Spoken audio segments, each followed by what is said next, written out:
They say everything is bigger in Texas. Just like the day before an Aggie game.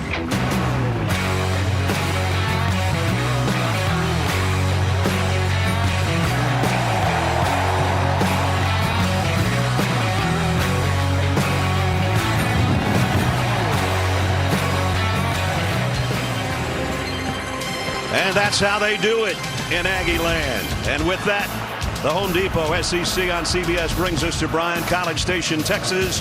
Battle of number 13 against number 14. The Auburn Tigers in town to take on the Aggies of Texas A&M. Packed house. About 108,000 will join us on a picture-perfect day in East Central Texas. The standings in the SEC West. Here's how they look. Alabama on top. But remember, A&M already has a win over the Tide in their back pocket. Auburn, if they could run the table, well, if they can get to 3 weeks from now without a loss, what an Iron Bowl it would be between the Tigers and the Tide as Auburn controls its own destiny. Welcome, everybody. Brad Nessler with Gary Danielson and Jamie Erdahl. This is where you want to be, partner. First week in November, playing for something that means something.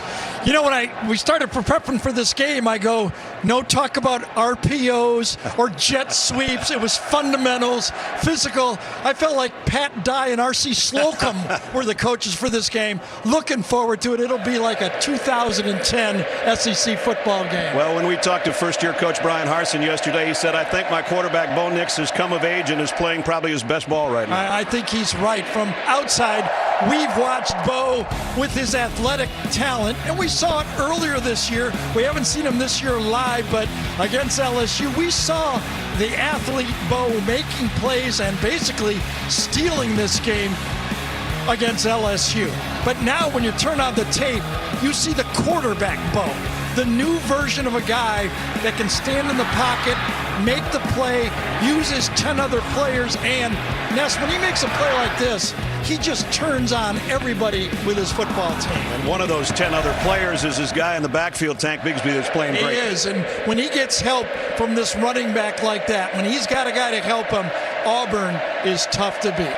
Well, a month ago we were here for the upset of A&M over Alabama, and we saw their quarterback, Zach Calzada, kind of come into his own. We saw the best of Zach Calzada, and A&M needed him for that game. He was brilliant. He really lit the fire. A&M was kind of down. They needed him to play well, but he needs the two guys behind him for A&M's offense to work, and he's got two great ones. Isaiah Spiller and Devon Achane, they are two special backs. They go through the backfield into the quarterback. A&M's offense is churning. This is going to be fun. Number 13 against number 14. In front of a packed house as you see Kyle Field. You'll see Jamie Erdahl, and you'll see the kickoff when we come back. Full house at Kyle Field, the home of the 12th man. Nix, he'll dial the deep ball, dropped it in the basket. It's Bo ridiculousness once again. Tank Bigsby, he strolls into the end zone. Touchdown, Auburn! I'ma do it like a warrior. A-Chain takes it coast to coast. Touchdown, Aggies. Calzada will throw. Touchdown, Aggies. Sack! He hammered it.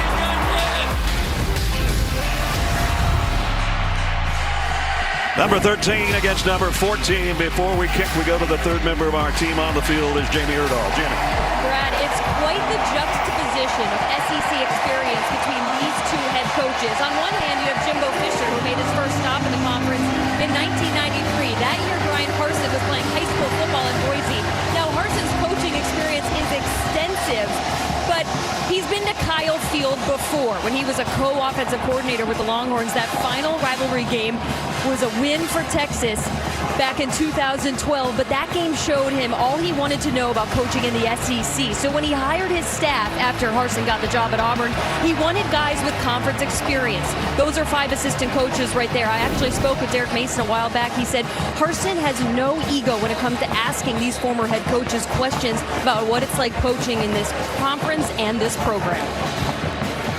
No ego, he says, with head coaches with experience, guys that he's known, guys that he didn't know that well on his staff now, and they're off to a 6-2 start, but maybe more importantly 3-1 in conference First play. time we got a chance to talk to him, the word I would use, serious. Yeah. He's a serious man when you talk to him. And he was serious on the field with his team before the game during warm-ups too.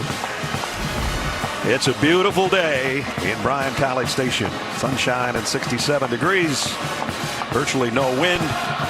And of course the stadium's starting to sway along with us. Well, if we get as good a game as we got last time we were here, we'll be all right. Yep. That was a nighttime game. We're in the middle of the afternoon in Texas. And they don't sit down no matter what happens. Auburn won the toss. They want the football. Caden Davis has got it teed up. All-important game in the SEC West is underway. And Auburn and Bo Nix will start things off at the Tiger 25-yard line. As we take a look at our Papa John starting lineups, and it all starts with number 10. Bo Nix. Seems like he's been around forever. And he's still only a junior. And the rest of the offense that joins Bo looks like this. There was a time where some of the offensive linemen said, you know, we should make the tight ends linemen. They never catch any balls. That's not the story anymore, including Shanker, one of his favorite targets with 21 catches. Tank Bigsby, the tailback, number 4. They fake it to him on the bootleg. Nix throws a strike. Going to be close to a first down on the completion to Demetrius Robertson. Well, and you called it exactly. They do what they want to do. They know that A&M defense is loaded for the run, and it was a strike. Perfectly delivered. Second down and a yard. High backfield now, and the toss is to Hunter. And Hunter's got a first down and plenty more. Got face masked. And finally, bulldogged out of bounds. I don't know if we're going to get a flag, but certainly they had a hold of his face mask, and I guess no call. And Auburn's going to go a little bit of hurry up, no huddle here again after this play. Offensive coordinator trademark Mike Bobo would be the toss sweep, and he showed it right there. I guess they're saying they got the side of his helmet, not the face mask itself. At any rate, it's a first down for Auburn. Hunter now flushes out of that backfield. Nix looks that way, comes back to the right and in and out of the hands of the tight end who we highlighted, Shanker, as we set the Aggies defense for you. Here's the guys that'll be on the field the most. Antonio Johnson leads the team in tackles right now, has made some midseason All-America lists. That's how far he's come from a season ago. Second down and 10 at the 49. And whistles. Center judge stopped play momentarily and now backs away.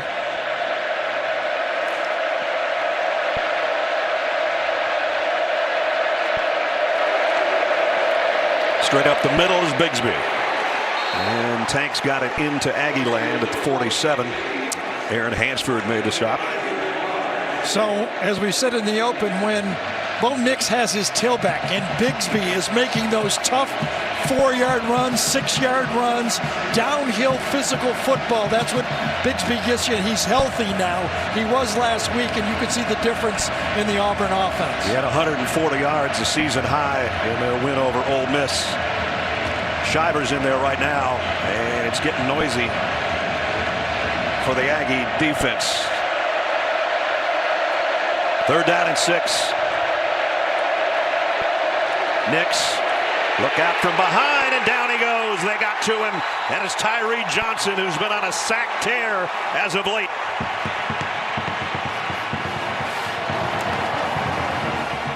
Five sacks in the last 3 games, make it 6 and 4. Nice combo coverage right here.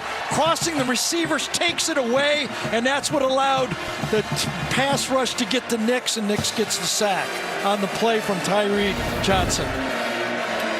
Oscar Chapman will have to punt it away. Anaya Smith stands back around the 15-yard line for the Aggies. End over end kick. Smith Cam Sutter didn't call fair catch. And he glanced down and looked. He knew what he was going to take because he caught it and spun right away. Talk about hanging in till the very last second. Watch this. He looks down. See it? That little glance. He knew what he was going to get. Spin. Could have been dangerous. Well, he had a touchdown run earlier this year. And that he only got about a 2-yard return. Papa John's starting lineup. Let's set it for you with Zach Calzada out of Sugar Hill, Georgia, and Lanier High School at the helm for Texas A&M. Isaiah Spiller in the backfield with him. From the 16, Calzada throws. Weidermeyer, the tight end, is close to a first down on the first play of the game. As we check the rest of the offense for the Aggies, including Kenyon Green, who anchors their offensive line. He's played every spot on that offensive line except center, and he actually played center in the Orange Bowl back in January. They picked up 9 on the first completion to the tight end. It's second down and a yard. Spiller, and he's got the first down with a 2-yard gain against an Auburn defense that's been really stingy lately. And their linebackers are rangy, man. Jacoby McClain especially leads the team in tackles. He led the country in tackles last year and still didn't make the Butkus semifinal watch list. And his teammates say he's not that crazy about that fact. But I don't blame him. He's playing like a Butkus finalist. Calzada. Complete. Anaya Smith on the receiving end. Cross dog blitz with the 2 inside linebackers coming at it, picked up well, and that allowed Smith to go down there and run the little button hook. We were just talking about, Jimbo, about that. What we say is the old-time offense still works. Still works if you're accurate. Exactly. Your guys get open. We'll go down to 10 and stop by the fire hydrant. I'll hit you. Second down and 2. Weidermeyer in motion, sets up on the right. They're going to flare it out. Oh, and Jalen Weidermeyer had nothing but room in front of him, but he forgot to take the laundry with him. So remember, at this point, Jimbo is still in his script. He scripts the first 15 plays, and he's moving the ball around to his playmakers. He's got Smith the ball. He's got Weidermeyer 2 targets already, and he's still mad. You asked him about that play sheet, and he said, I got one that's my first 15, and I got one to remind me to do certain things. He keeps turning the pages. Let's see what he's got on a 3rd down and 2, which page he'll look at.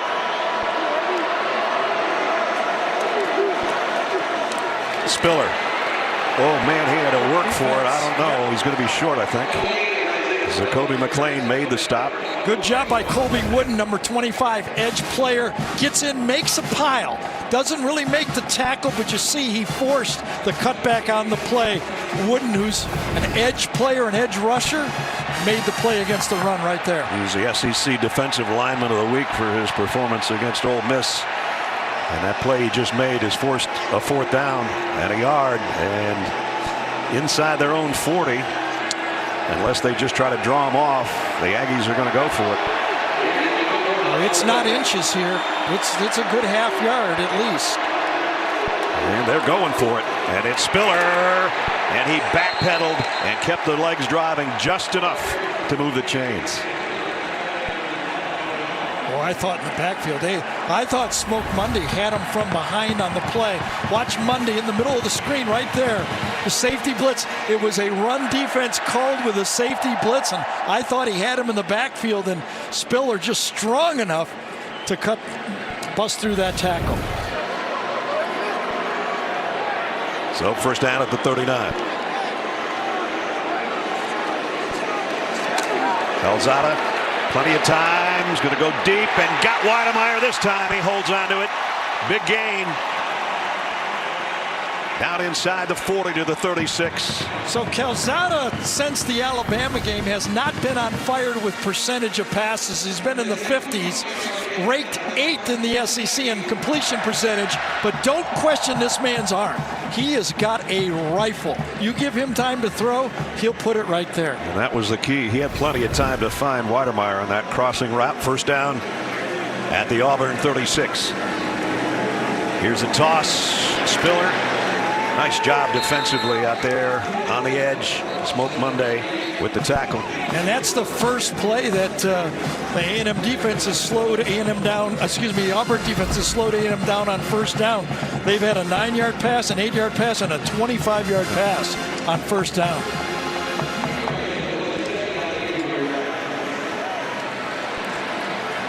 Opening drive of the game for the Aggies, and they've worked it down to the 34 of Auburn. Play fake, quick throw, and a quick strike. First down, Demas. Demas makes a great catch here. This is tough. It does not, everybody says if it touches your hands, you can catch it. Yeah, I guess so. But when you're sprinting full speed inside and the ball's behind you, nice. Right off his right hip right there. Yep. In the red zone, the Aggies at the 18. Spiller up the middle. Isaiah Spiller down to the 5. And another first down run, another first down successful play. I'll tell you what, that script is working right now. It is. Right? These first 15 plays, the offensive line is getting the blocks up front. Great job by center Bryce Foster. Pushed his man clear out of the play. Anais Smith, I think, is the injured party. We'll check on him and take a quick timeout. We'll be right back.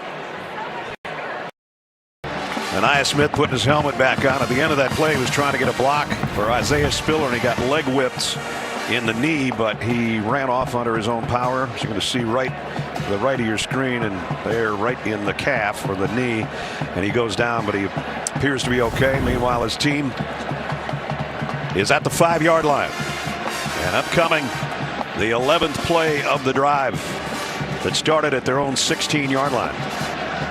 As Gary said, whatever has been scripted in those first 15 plays by Jimbo Fisher, just about every one of them's worked.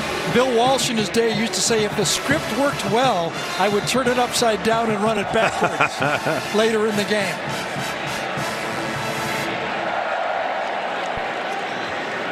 It's Spiller set behind Calzada. The throw to the end zone is incomplete. There are no flags intended for Jalen Preston. Good coverage by Jalen Simpson. Well, if the scouting report on Auburn's defense holds true, they've been a bend but don't break defense. If they could hold A&M to a field goal here, they would be mightily happy with this first drive defense. And the Aggies are one of those teams, when they take the lead at the beginning, they usually don't relinquish it at all. Second down to goal. Anais Smith. Good defense. Got a yard and a half. That's what you call set the edge. You got guys coming in from the inside, playing inside out. Your job is to turn it back into your help. That was your guy Wooden again. Yep.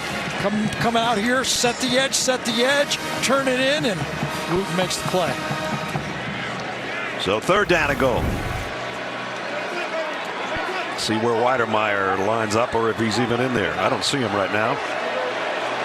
Now he's down in the slot. Boy, there's some confusion. They might want to take a timeout here. This is a ready-made timeout. They don't want to waste an opportunity midway through the first quarter after this good-looking drive.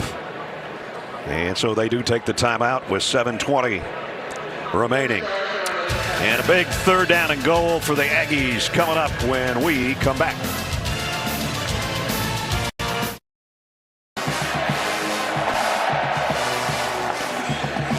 So a third down and goal with 7:20 remaining first quarter. Aggies have taken this from their own 16-yard line down to the 4 of Auburn. Remember, Zach Calzada still with that knee brace on, that hit in the Alabama game, his last pass. So you wonder how mobile he is to run down here. Well, they had everybody set. Now they re-huddle coming out of the timeout. I don't think they want to show the formation until they have to when the play clock starts. Weidemeyer was already way out there at the top of the screen. Get back here. Get back here. We don't want you to be seen, number 85. Right. Well, he'll trot that same way. Chase Lane in the slot, number 2. Yeah, you would think we're going to go fade out here. Wouldn't you think? That's the matchup. Big guy out there. Anaya Smith's going to join that group. So 2 top receivers to the right. Calzada, heavy pressure, has to let go of it. Incomplete. Well, how about that defensive stand for Auburn? Uh-oh, do we have anything called here? Nope. This was a timeout. They schemed it. This is the play they wanted. Pressure inside, nowhere to go with the football. A great goal line stand by the Auburn defense. Papo, there's Derek Mason, yes. Defensive coordinator. Papo really gave a shot to Calzada, too. Former head coach at Vanderbilt. Seth Small will come in to try to put on 3 here from about 21 yards away. He was the hero of the Alabama game with the kick that won it on the final snap. And he drills it from 21 yards out. So a good looking drive, a little disappointing for the Aggies that they don't get 7, but this is the reason why they didn't. Big hit on the quarterback. They get 3. 3-0. 80-yard drive in 14 plays. A little over 5 minutes, and it had to settle for a 21-yard Seth Small field goal. So the other kicker, Caden Davis, has it teed up. Nehemiah Pritchett awaits on the other end for Auburn.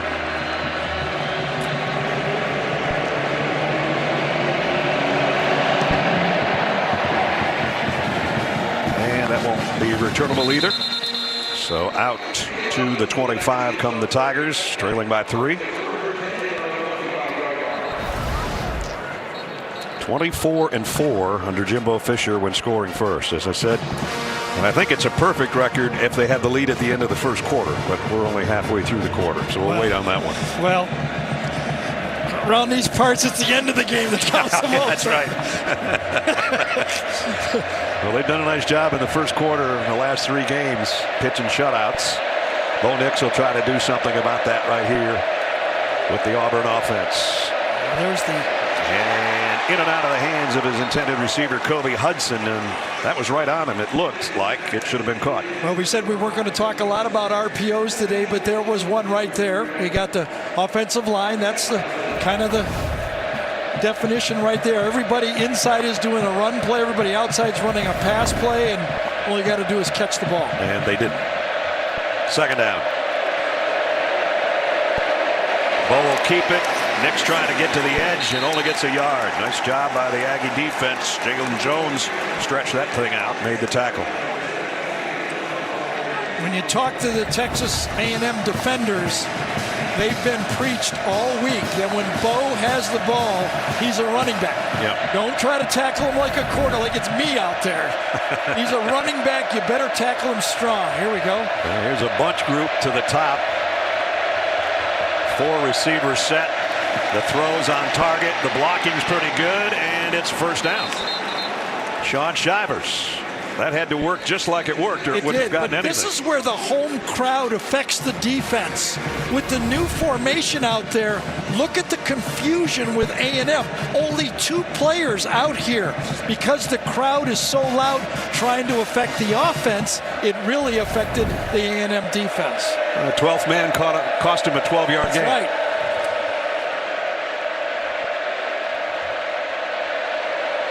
The toss to Bigsby. Tank just puts his head down and puts both hands around the ball to get maybe 2. Aaron Hansford, one of the first guys there to meet him. Clemens as well from the defensive line. When you turn on the tape for Auburn, you see a lot of toss sweep. It's kind of a staple for Mike Bobo. But the wrinkle I've seen is the toss, but it's an inside run. They want to give you the feeling that you're going wide, but it's an inside isolation play.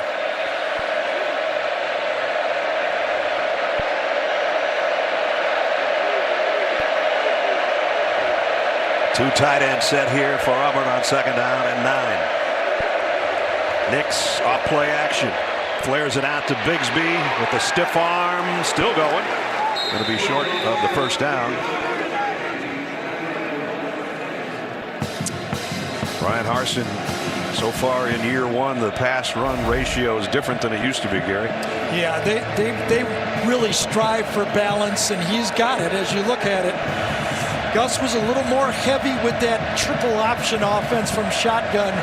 They'll go under center a little bit more with the snap, but still first things first, run the ball. Auburn about a 45% third down team. They've got third down and 4 here. Bigsby. I beg your pardon. That is Shivers, and Shivers shakes through the middle for the first down. See, that's where Bo Nix really helps the running game on third down. That time, A&M was actually going to spy a player looking for a pass while he's trying to move and look for a passing or a running Bo out of a pass. They ran the ball right at him. There's some nice blocking up front, too.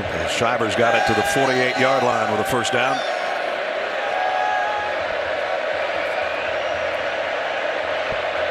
There they are under center.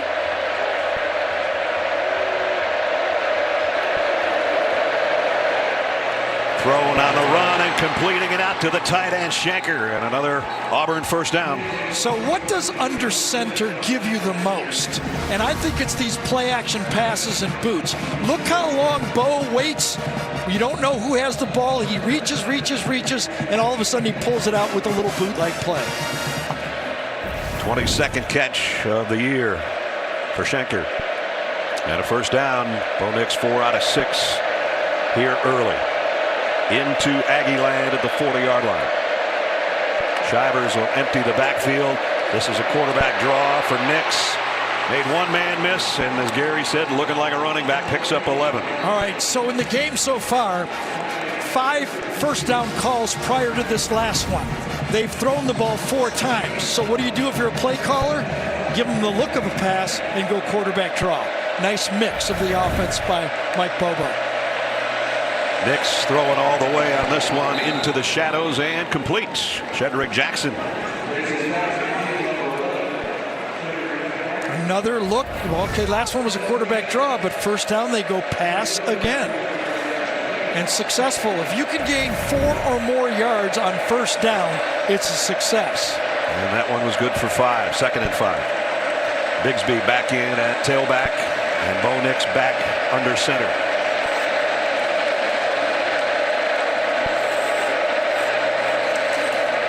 Bigsby, big opening off the left side. Big may be an understatement on that one. That was a gaping hole over there. Sure was. Watch this just after the snap here. This Auburn offensive line, they catch A&M in a stunt. Right call at the right time. I think if Tank would have cut that back to the middle, he'd still maybe be running. I don't know. He was surprised it was that much. I think it shocked him a little bit. Thought the whistle blew or something. Here comes that same formation that caught A&M with the wrong numbers over there. Now they tighten it up. Yep. Empty backfield. It's an end around. And that goes nowhere. Shivers got back to the line of scrimmage. Nice job by the defense and Andre White, the middle linebacker. He did, but Michael Clemens, again, just like we saw Auburn, watch Clemens turn the ball in. Turn it in, know where you got help, turns it in right to the linebacker.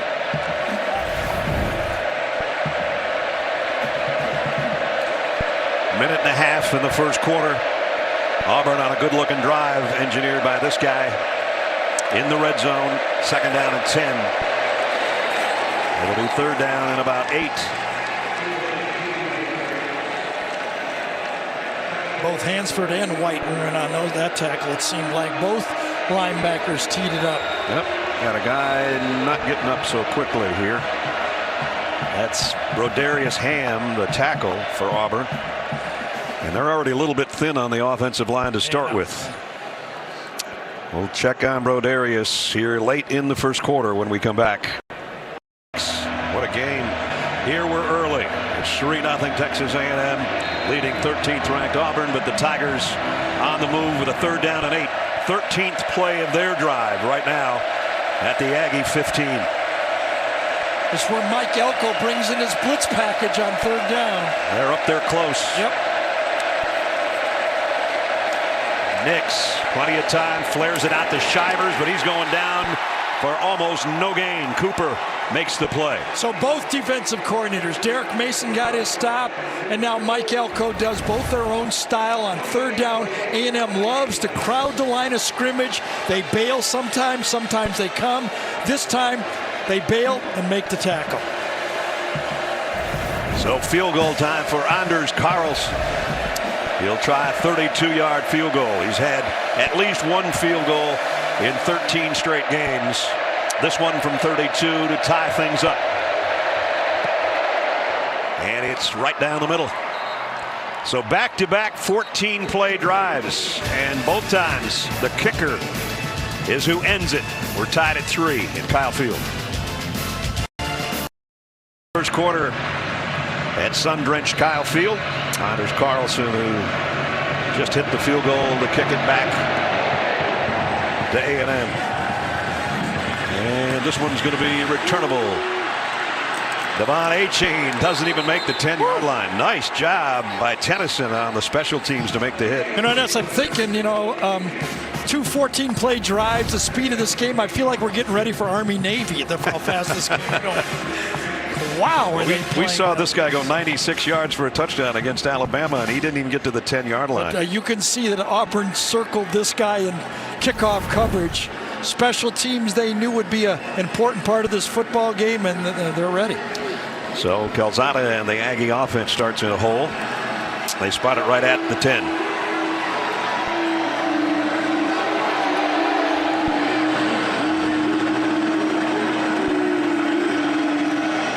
Weidermeyer in motion now, sets on the left side. That's where they'll run it with Spiller.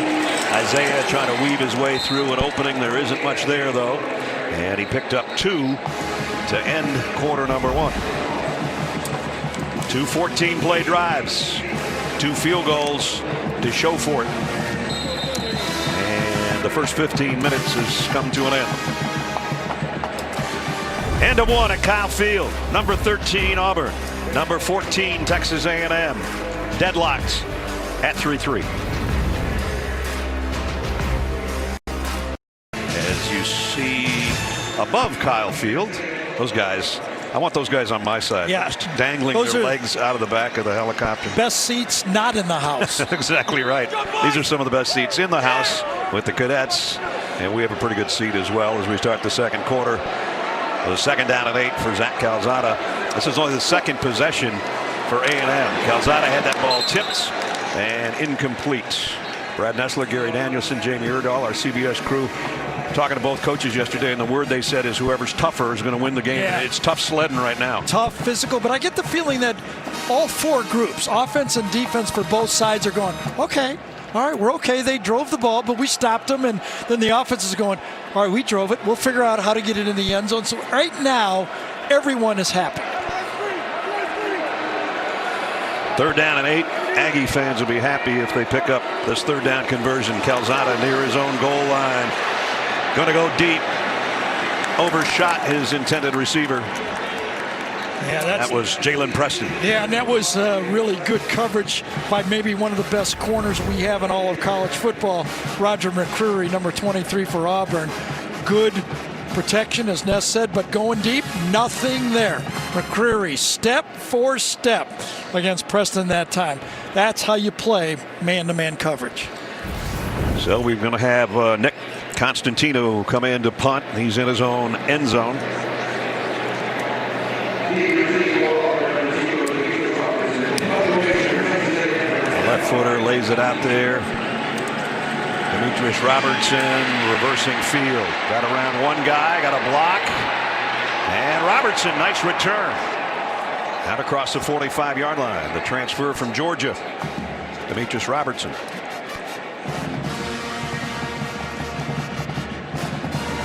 So good starting field position for the Auburn Tigers. They'll be out there offensively here early in the second quarter.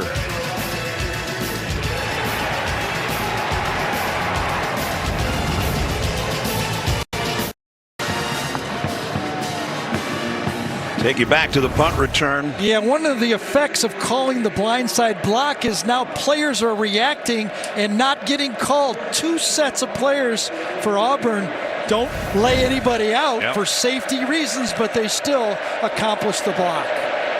Nix loads, going long. Got a man there, just overshot him. Incomplete. Intended for Javarius Johnson. So throwing the ball deep is a skill. Everybody, a lot of quarterbacks at this. Good afternoon, I'm Cheryl Mercedes. We are squeezing back here with the Texas A&M game to bring you an update on the tragedy at Astroworld, where at least 8 people were killed and hundreds more last night hurt during a concert. A news conference is starting now. We are going to take you there live. Preliminary comments, and then I'll be followed by Judge Hidalgo, and Judge Hidalgo will be followed by Chief Fenner, and then Chief Pena, and then there may be a few others who may be offering some comments. I certainly want to acknowledge Congressman Al Green from the 9th Congressional District, who's standing with us.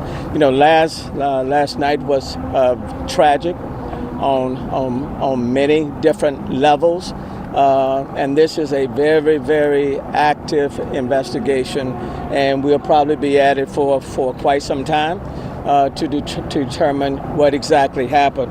Let me just cover a few things first. Based on our latest information, you know, 8 people are reported dead from the event last night.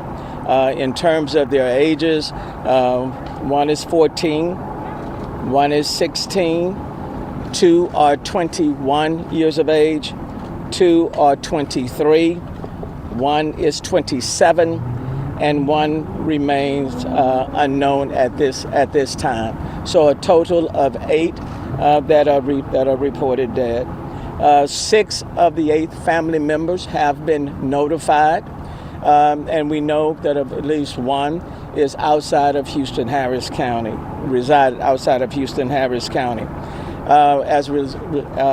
Based on last night, 25 were transported to the hospital. 13 are still hospitalized, including 5 that are under the age of 18. Based on the information that we currently have, no one is reported missing. So 0 persons are reporting missing. 4 of the 25 will have been discharged from the hospital. Let me just say, as it relates to what happened last night, as far as we are aware, I'm not aware of any incident of this kind that has taken place at any one of our special events, either on the county side, on the city side, pretty much in the last 40 years, where anybody has lost life. Now, we've had events where there may have been a crowd rush, or somebody had to be ejected, or maybe somebody has been injured, but nothing of this magnitude that any of us can recall, and certainly that I can recall, that is taking place in this city. This incident is being thoroughly investigated and reviewed thoroughly. It is important for us to ascertain from last night what took place, what happened, where missteps may have occurred, and in so doing, there have been conversations with, for example, representatives of Live Nation. We'll continue to talk to Travis Scott's people. We'll talk to as many witnesses as we can who were present last night. We are talking with individuals who have been hospitalized to try to get a much better understanding of what took place, what went wrong, where were the missteps. Certainly, HPD and other law enforcement organizations will be looking at as much of the video footage as possible to try to ascertain what took place. We'll look at the security plans themselves. We'll look at the collaboration that took place between the county and the city, even leading up to this particular event. As you know, NRG is a county facility. This is where this incident occurred, but it also occurred inside the city of Houston. So we'll look in depth at the collaboration between the two entities. In terms of personnel, and Chief Fenner can go into this even more, but let me just say preliminarily, we know that there were about 528 HPD officers that provided security for the event, and an additional 755 persons representing private security that Live Nation had that was providing security at this particular facility. So there are a lot of, let me just say to you, there are a lot of unanswered questions. And over the next several days, several weeks, could be even longer, we'll take an in-depth look at everything that took place, why it took place, what steps we can do moving forward to mitigate an incident of this kind from taking place at any other point in time. Now, there are a lot of rumors on social media. Let me caution people not to buy into the rumors, okay? Because there are a lot of rumors, but nothing is left off the table in terms of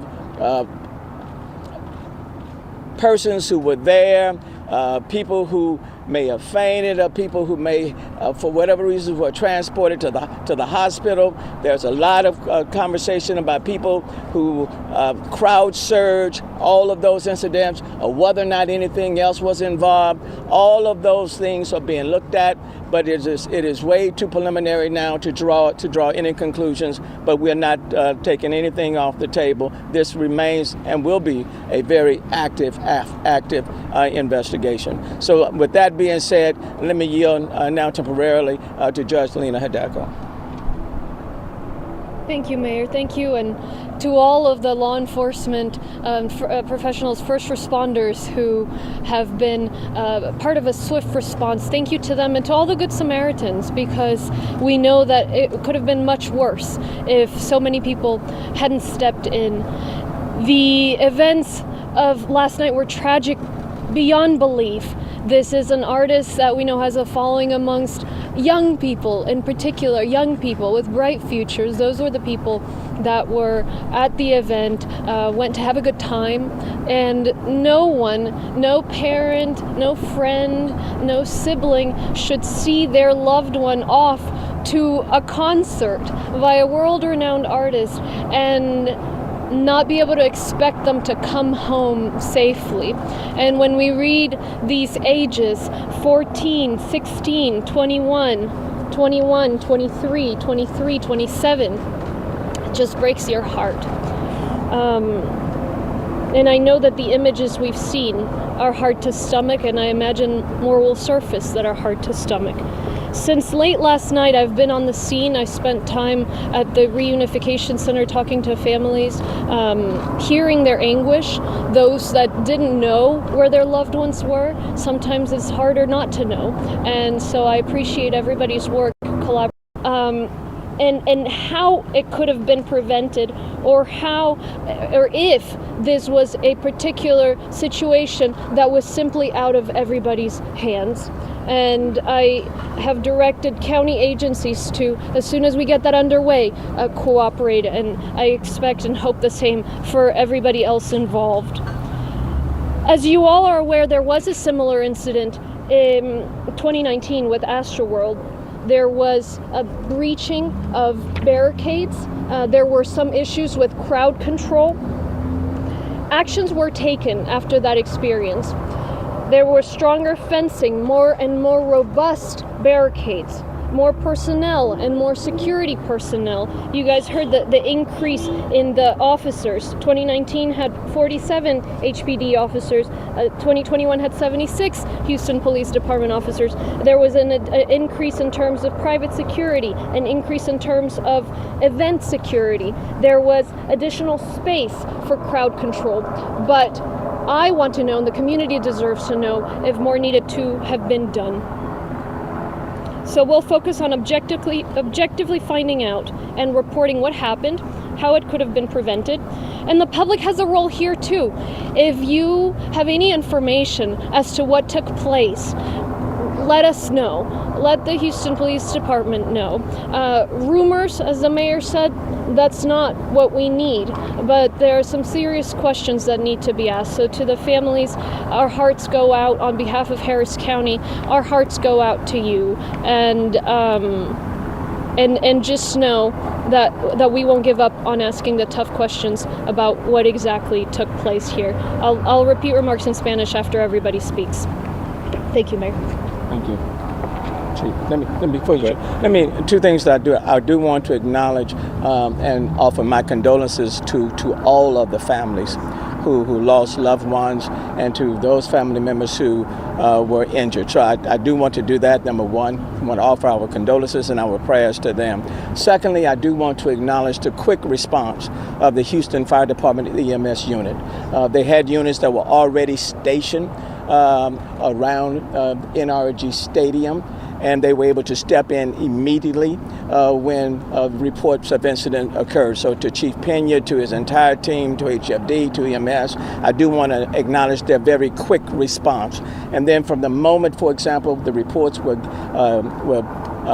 made known in terms of people falling injured, let's say roughly at about 9:30.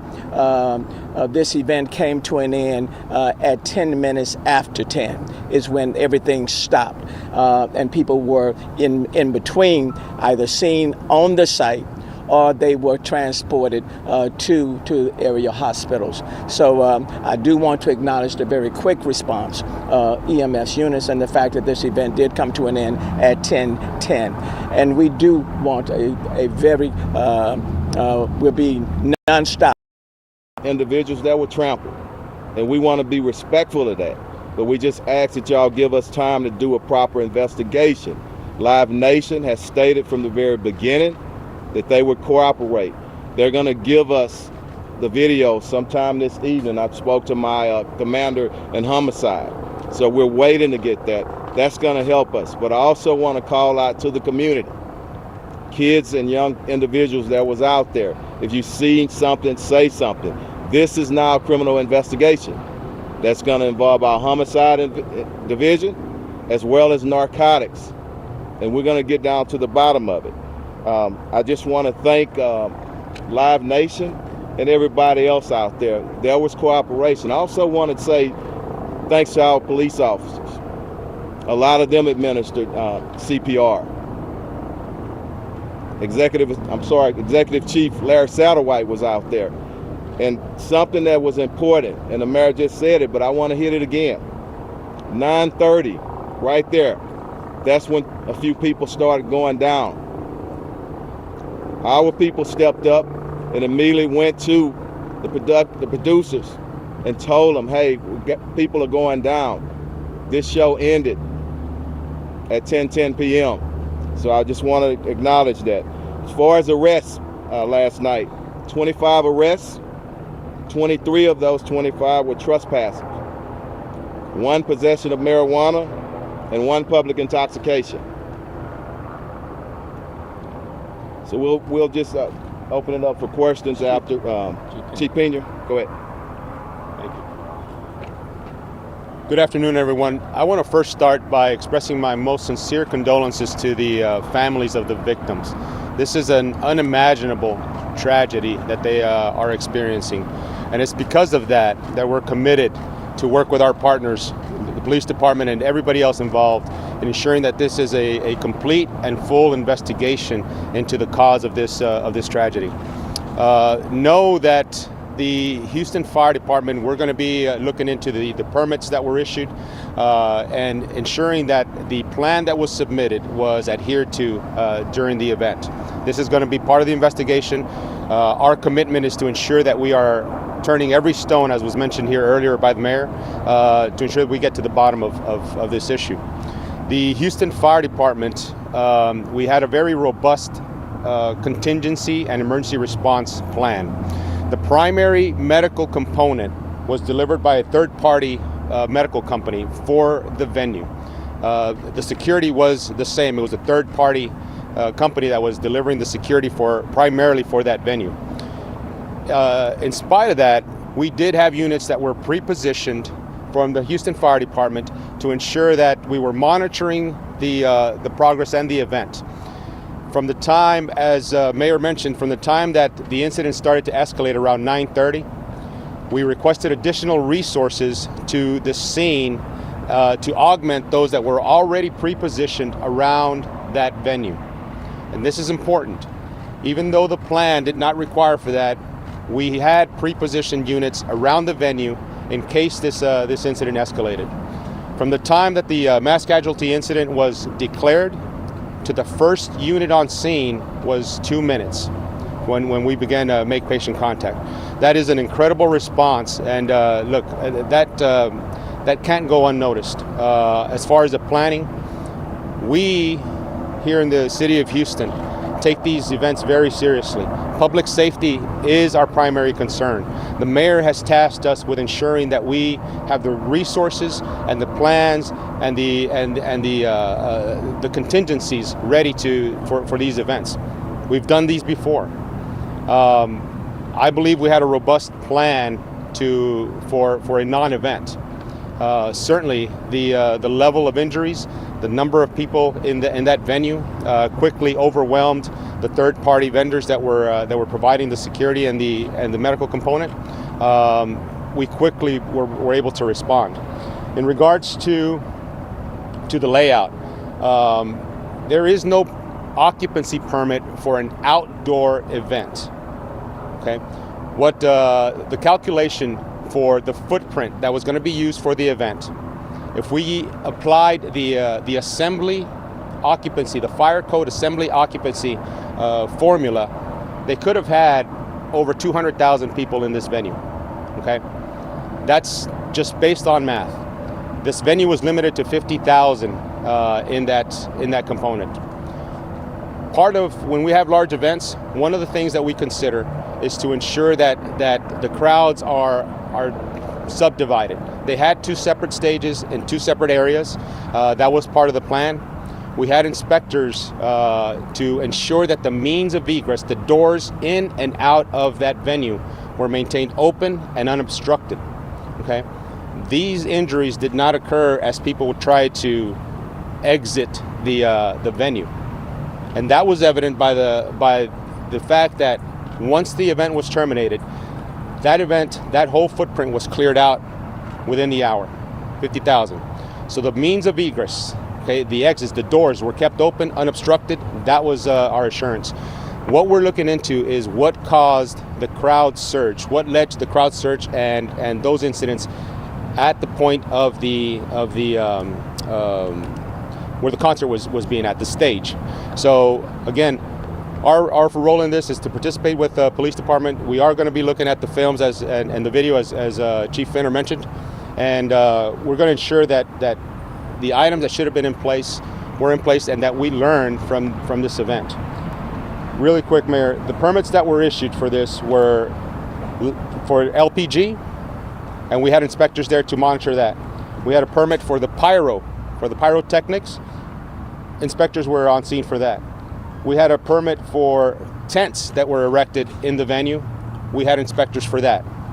And we had inspectors for the permits for the means of egress, to maintain the means of egress, the doors in and out of that venue to be open and unobstructed, and we had inspectors for that. But again, we're going to be looking at the entire incident to ensure that we're doing the right thing for these families. They deserve it. We owe it to them, and we're going to participate wholly. Thank you, Mayor. That was the latest on the tragedy at the Astroworld Festival. Leaders here in the Houston area giving us the very latest on the developments and what they know. There are still a lot of questions out there on what happened and what caused 8 people to die. Mayor Sylvester Turner calling this, quote, a magnitude, something like this of this magnitude not happening in the city, as he recalls it, in the last 40 years. Investigators saying that they plan to look at security footage from Live Nation and also looking at plans, reviewing permits, making sure everything was adhered to. As Chief Troy Finner said, making sure nothing is left on the table. Speaking to the young folks out there, saying if you saw something, report it. This is a narcotics as well as an active homicide investigation at this point. This news conference will continue streaming at KHOU.com, and we will bring you more at 5 o'clock on KHOU.com and in our 6 and 10 o'clock newscast right here on KHOU 11. We now return you to college football matchup, and they've been going to him. And he had 4 for 75 and 2 touchdowns against South Carolina, so he had been warming up. A little bit cooler today because there's a couple he should have had. A-Chain. Devon A-Chain for about 8. Smoke Monday wraps him up, but they're back in. So this Auburn defense has realized when A-Chain gets the football, he can take it to the house. We've seen it, and as we watch him play, he's a football player who runs track. He may be the fastest player in college football at any position. Not many are going to catch him from behind, I can tell you that much. Here he is again, and he's got a first down to the 41. Jamie? Well, A-Chain's a football player who runs track at Texas A&M too. We asked Jimbo if he is the fastest player he's ever coached, and he pretty much rattled off 30 players that he would like to see in a race against A-Chain in his history of coaching. But Jimbo welcomes athletes like this. He said, I like guys that are 2-3 sport athletes. He thinks they develop different kind of competition when they face a football field opponent. Jamie asked him that question, and he thought about it for a second, and then he rattled off, as she said, a bunch of guys that played for him at Florida State, a bunch of guys that played other places for him. And this one's right in there, a 10-flat 100 guy. Well, when you're fast, then you want to play track and run. You got to have that offensive line blocking, and they are doing a good job up front. Kenyon Greed again, Bryce Foster, left guard, center. They are rooting them out for a few players here. A whistle timeout was taken by Auburn before the snap. That'll be their first called timeout. Prior to the snap, timeout, Auburn. We'll take it with them with 4.5 remaining in the half. We'll be right back. 4:34 remaining in the second quarter. I don't know, maybe Auburn just took that timeout to give their guys a little breather, because this A&M drive has been pretty good, and they've been out there a while. Well, I don't know. I don't know about, it's 4 plays, but they've been successful plays. Yeah. 13 yards, 8 yards, 11 yards, all on first down, and another first down right here. I think they just wanted to regroup. We'll see if that helped the cause. 1st and 10 at the 30. It's been mostly this guy, A-Chain, for 4 or 5 more. Well, again, when these quarterbacks have the running game behind them, remember, Calzada is not going to bring you a running quarterback. With his knee, he's handing off or throwing from the pocket. But last year, Spiller and A-Chain went 29 for 220 against Auburn in this game. So Auburn's handled them so far. And they do it there, as A-Chain only got a couple. I'll tell you, when you watch McClain and Popo, number 9 and 0, it's like they've got 4 safeties on the field. I mean, those 2 guys run as well as safeties out there. They go sideline to sideline, eat up tackles, make plays all over the football field. Last year in this game, McClain had 17 tackles, a forced fumble, and a sack. He's their leading tackler this year as well. A&M is still looking for a 3rd down conversion. They're 0 for 5, and the play clock winding down at 3. Calzada fires to the outside. They're not going to get this first down either. Intended for Damon Demas. Well, we talked about going at somebody else. This time they went at Jalen Simpson, number 36, and nothing. Same result. Yep. So they're 0 for 6 on 3rd down. It does feel, though, on 3rd down they're squatting on those plays. I think they got to go hitch and go here pretty soon, or slant and go, because Auburn's corners are sitting on those 3rd down throws. Seth Small hit earlier from 21. This one's going to be twice as long from 42. And Didn't get it. Pushed it to the right. Well, I'll tell you, the bend but don't break defense for Auburn has come through. The first drive of the game, they hold them to a field goal, then they get the stop right here and a missed field goal. Missed it by that much from 42. Still 3-3. And a little bit of frustration over there on the sideline. Looks up at the big jumbotron and says, yep, it's still tied. So Auburn takes over. They have 2 timeouts remaining. Bigsby and Nix as you look behind the backfield of the Tigers. Tank Bigsby trying to cut it outside. Antonio Johnson says The hometown connection guy with grandma and great grandma here watching with a tackle for loss. So A&M has their number 2 defensive ends in the game, and Lil Diggs, number 10, bounces it out, and Antonio Johnson, as Brad told you, cleaned it up. And we met him yesterday, and what stands out is 6'3" and lanky, right? Long. Jeez. What a great looking athlete.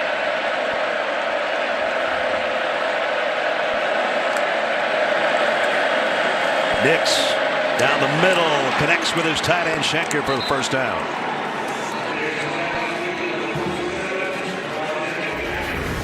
This is a pass rushing unit for A&M. They have been able to put pressure on almost everyone, but not this time. Offensive line for Auburn does his job, delivered well. You know, there was thought that Bo struggled on the road, but you know, he went 21 for 26 against Arkansas in that win. I think he maybe passed that road Bo, home Bo kind of label. Oh boy. He got away with one there. That's because the receiver slipped and it was almost intercepted by Chappelle. Did Chappelle trip over he did, Jackson on the play? So Jackson slips and then he trips over. Holy cow. He'd still be running if he caught would that. Be. Yep.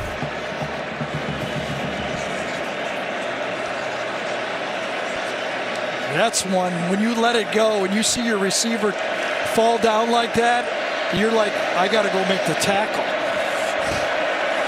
Luckily for Nix, he didn't have to. Man, every yard is just tough to come by. Edger and Cooper again met Shivers in the hole. Shivers maybe got one out of it on forward progress. Yeah, and you talk to Mike Elko, and he just says that Edger and Cooper has just continued to improve every week. They got a 3-man rotation with Hansford and White. They keep fresh backers out there, and they're playing fast. Now it's going to get noisy in here again on 3rd down and long for Auburn. It's a minute and a half to go in the second quarter. And Bo Nix pointing to the sideline. I think they're going to have to take a timeout. They are. And he is not happy with someone in his grouping. Timeout.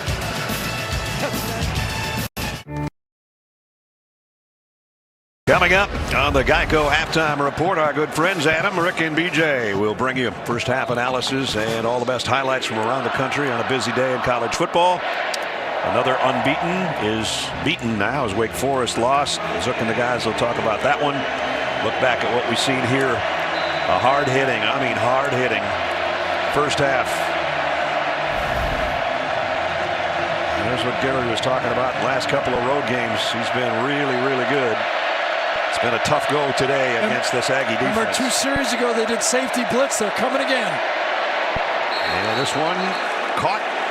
I don't think did he so. scrape it off the turf? I think it skipped. Incomplete. Intended for Jarius Johnson. So Mike Elko, who says, I always have a package, a 3rd down package that they did not practice. It's something new I put in for every game. It's safety blitz 2 series ago, does it again, and gets off the field on 3rd down. And forces a punt. By Chapman. There's Mike, the defensive coordinator. His name has surfaced in some of the openings in college football as far as a head coach. Flag down. False start. Kicking team, number 13. 5-yard penalty. 4th down. So they'll backpedal 5 and do it again. Back to our conversation with the defensive coordinator, Mike Elko. He says, since the first 14 plays in the Arkansas game, when we were down 17-0, we have played solid defensive football.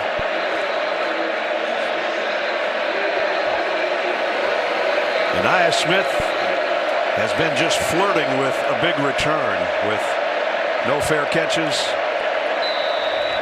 He's taken one to the house this year. Well, he had one fair catch, but he got hit on it. I don't think he should do it again. Now he has another fair catch. They saw that one, and so did Tennyson, who's the first guy down there. The first time he didn't fair catch, he almost got killed. So he fair catches, does get killed. So, all right, here we go.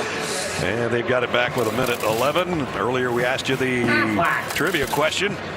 Since the college football playoff started in 14, 6 teams to be ranked number 1. As Gary said, you should get 4 of these without even working too hard. And the answer, Alabama, Clemson, Georgia, LSU, Mississippi State's the one that maybe you wouldn't have got. That's the test if you're good. You get Mississippi State. And with that, here's the college football playoff this week. Georgia a winner. Alabama plays LSU tonight. Purdue's out in front of Michigan State. Oregon and Washington get together tonight, and you see the rest. Wake Forest falls from the undefeated ranks. Isaiah Spiller only a yard. Looking closer at that poll, what stands out is the 4 teams in the playoff as of now, we're all on the same staff at Alabama. How about that? Kirby at Georgia, Mel Tucker at Michigan State, and Mario Cristobal at Oregon. How about that? And Lane Kiffin was down there in the corner at Ole Miss. It didn't count. And have a holding call, I'm sure. The pass is complete. And up to the 25-yard line is Jalen Preston. Yeah, I think it was Johnson, number 58, that got the holding penalty late. It was even A&M fans aren't going to argue with this one.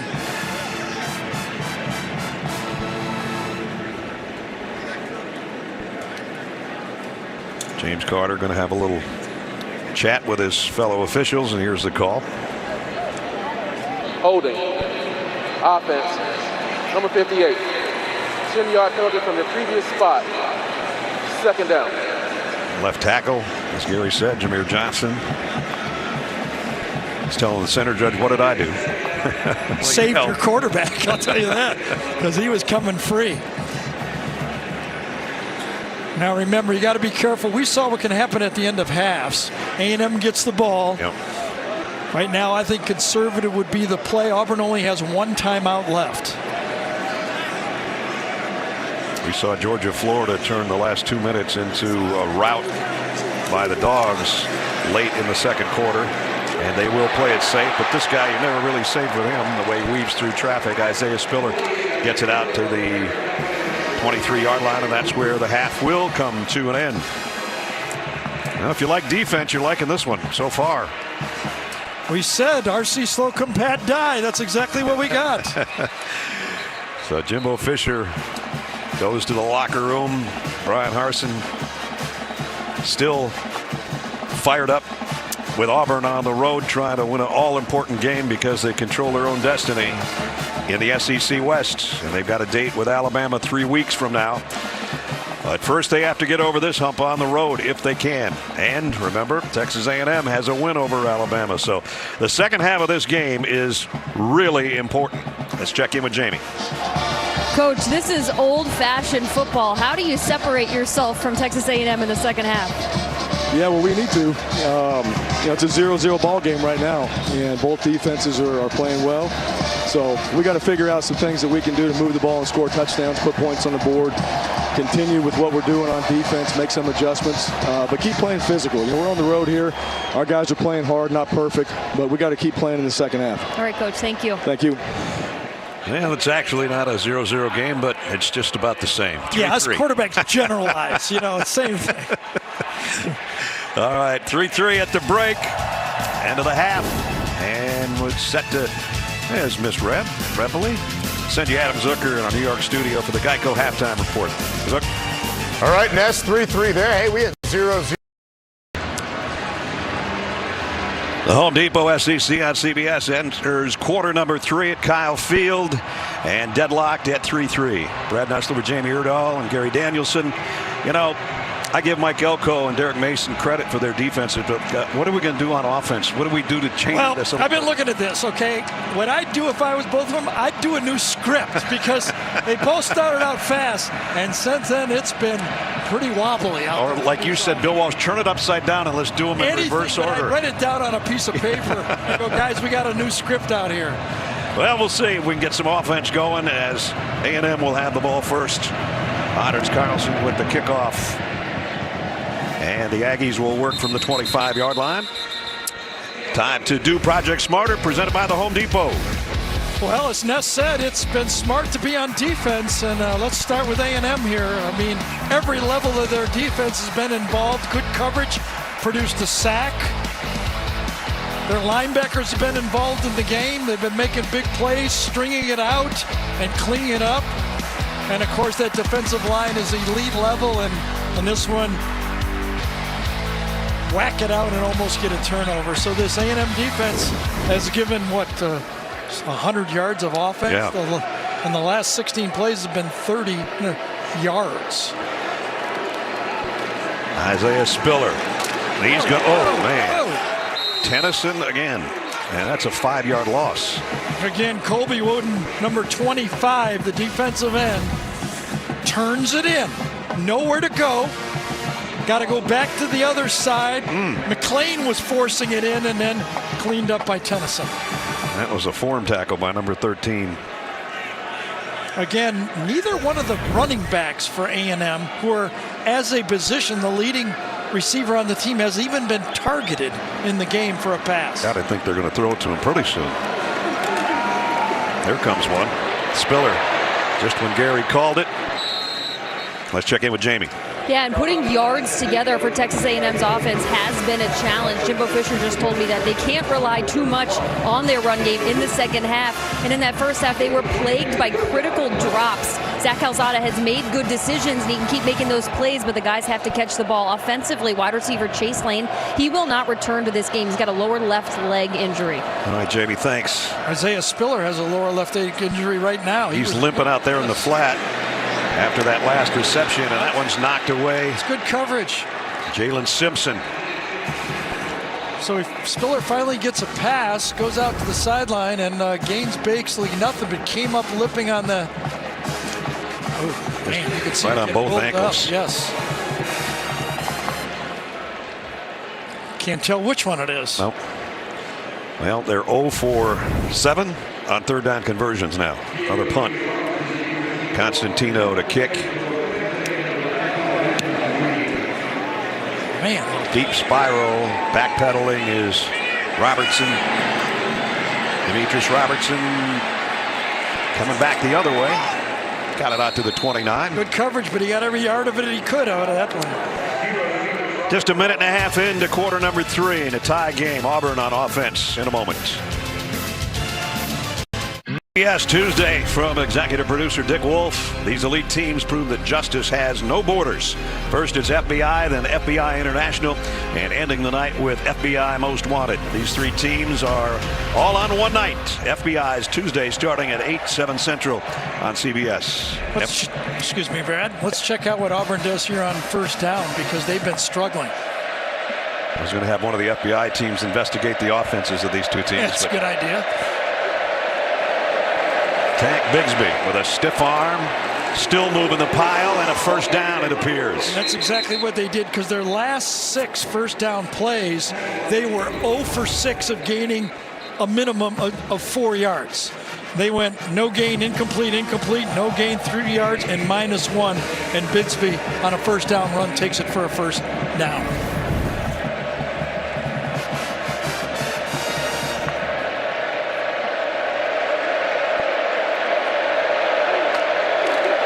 From the 38, play fake, and the throw is complete to the outside.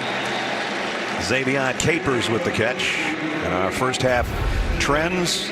Bo Nix sacked twice, only 66 yards throwing the football. Zach Calzada, 6 of 16 And incomplete on 9 of his last 11s. And then you want to talk defense? Tyree Johnson's got 2 sacks for the 3rd time in the last 4 games. He's been on fire on defense. Number 3 for the Aggies. Here's a delayed little draw. It's not going to get the first down. Hansford and Leal combine on the hit. DeMarvin Leal doesn't get a lot of credit anymore. Everybody used to talk about him all the time. He just keeps plugging things up in the middle. He does. He moves around the defensive end occasionally too, but Leal sometimes plays that defensive tackle spot. That's about the spot on the field in the first drive where Jimbo went for it on 4th and short. Let's see if Brian Harsin wants to do it if they don't pick it up here. Nix is under center, play action, going to go long and got it. Complete inside the 40. And again, they use the tight end, Luke Deal, this time. Well, against Ole Miss, Luke Deal was a little bit quiet, only 1 reception, but you can see on this one, got a guy you're just throwing right at the back of the helmet that time. Great throw. You know you got that guy chasing, and you just throw it high and expect your guy to make the play. Good throw by Bo. Nix picked up 16 to his tight end out of the 39.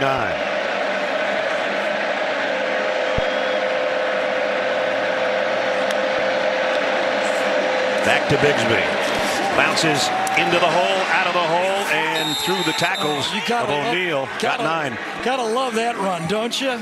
Offensive line produces a little bit of a crease. Just enough. And then he squeezes through, and what you love is he won't go down. Right. Yeah, his yards after contact are off the charts, or have been throughout his time at Auburn. Gets a breather here after picking up 9 more. And that means Jarquez Hunter comes in to take his spot.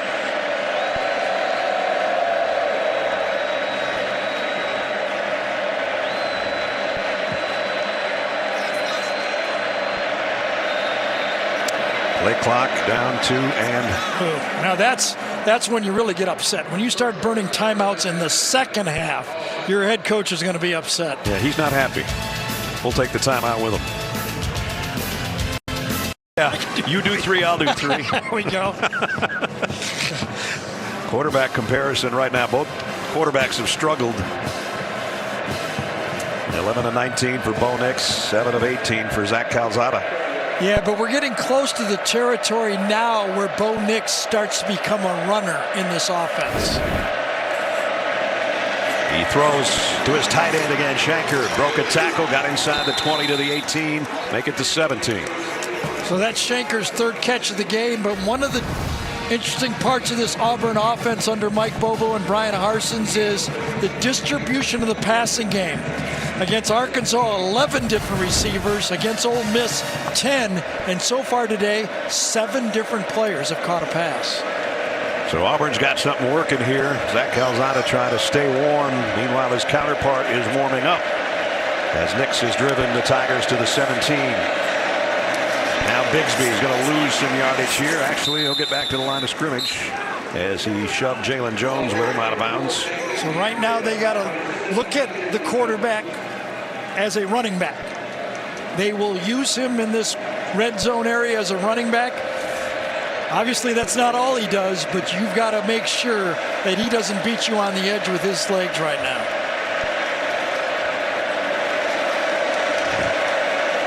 They keep 2 tight ends in, both on the left side, including Fromm. Robertson in motion, and Nix as a runner, as Gary said. Well, maybe as a thrower. He's just got to get rid of this one. They had an illegal man downfield, blocker downfield. They should call that a penalty. Yeah, that's what Jimbo was saying too, because that was run all the way until he pulled up and I think just Austin threw it out. Troxel, number 68, was almost 8 yards downfield. Watch this right here. See if he doesn't go downfield on this play. Oh yeah, those linemen are 8-9 yards downfield. He just avoids the sack by throwing it away. They missed that call. There was 2 guys down there. Absolutely. There was 1 almost to the goal line.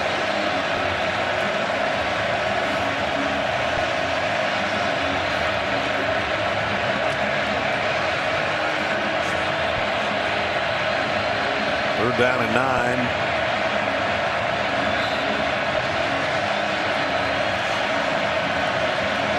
Crowd is really amped up. Second largest crowd ever at Kyle Field watching this one. They're going to bring the house. Nix to throw to the corner of the end zone and just couldn't find it. Kobe Hudson, it was coming right over his head and he just couldn't locate the football. Yeah, a little bit of a disconnect there. You've got to be precise in the red zone. When you're throwing the ball in the red zone, there's not a lot of room. You lay it up, not accurate enough. It had to be almost a perfect throw. This thing just kind of went to where no one could get it, especially Hudson, obviously. Honors Carlson in for a 33-yard field goal attempt. He hit one earlier to try to give Auburn the lead back. And he missed it to the right. Cow.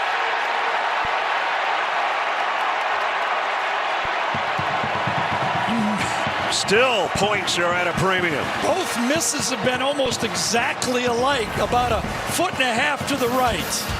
Will we ever get off a 3-3 tie? You'll want to hang around with us when we come back. We'll find out together. You add these two teams together, and yardage-wise, you wouldn't get half to C.J. Stroud's day so far. 3-3, 9:16 to go third quarter. Calzada throws it out in the flat to A-Chain. Broke one tackle, but not the second. So we take a look at the Dr. Pepper SEC standings today. Coming in, you see both sides. Georgia still perfect at 9-0, the #1 team in the country, and obviously atop the East. And they are headed to Atlanta to play in the conference championship game. Alabama's got a date with LSU a little bit later.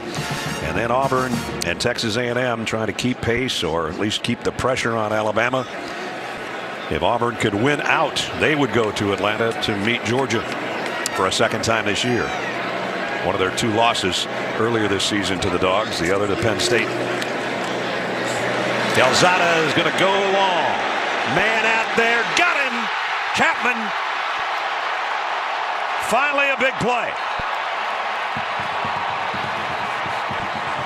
That's Caleb Chapman's 7th reception of the year. He had 4 early, but he's been injured. Had one last week. He's right here. I was thinking this was going to happen on 3rd down because they were squatting, but on 2nd down, Caleb Chapman runs right by him and a perfect throw. Great catch. And look how much bigger Chapman seems this year than a year ago. Yeah, no he was a kidding. skinny kid a year ago. Big play there. 49 yards to the 32. Calzada throws to the outside. It goes right back to him, and he tiptoes out of bounds right at the 1st down marker. A little bit of time here. A-Chain just nips the pass rusher just enough to make him turn in, allows Calzada to get out and deliver the ball. Well, that's a heck of a throw. There is. The guy can throw the football. No doubt about it. He's gaining his confidence in that Alabama game when we've seen when he gets hot. Yep. And his arm talent is big. A-Chain might have lost a half a yard on that one. Interesting play where Anais Smith is your lead blocker on the play. Pegues made the tackle. So we've been talking about the Auburn defense, and you got to give them credit. They stood up for a long. I was saying they're bend but don't break, but they haven't been bending until that play. They haven't been giving up anything since the first drive, basically. Calzada straight down the middle and complete to Anais Smith, who gives a little bow. So I said at the 4-yard line. Excuse me, Brandon. I said Anais Smith was in as a blocker, but this time it was one-on-one, and he knew it. Now, did he catch that ball? Another look? Can't tell. Quick snap, that's the thing to do. But I wonder if Brian Harsons is going to challenge, or is he waiting? That's a pretty pass. The previous play is under review. Yeah, he was wondering if it was going to go under review. I think it's whether he challenged or not. I think the replay booth did a good job of stopping it and taking a look here. This should be a good look from this angle. I thought he had it. And I still think he has it. Yeah, I don't think that ball moves. It hits the ground, but it doesn't move. Gene Steratore is with us for the first time today. Gene, we waited till the third quarter to ask you something. Yeah, and the last angle we got is a really good shot, guys, and I agree. The left hand is firm and under the ball. Now, the ball does make contact with the ground, but the hand is there, and I believe he has firm control.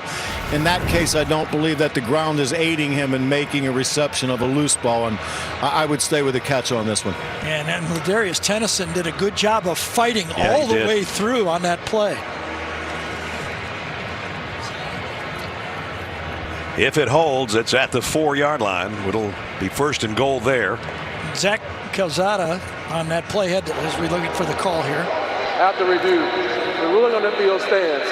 First down.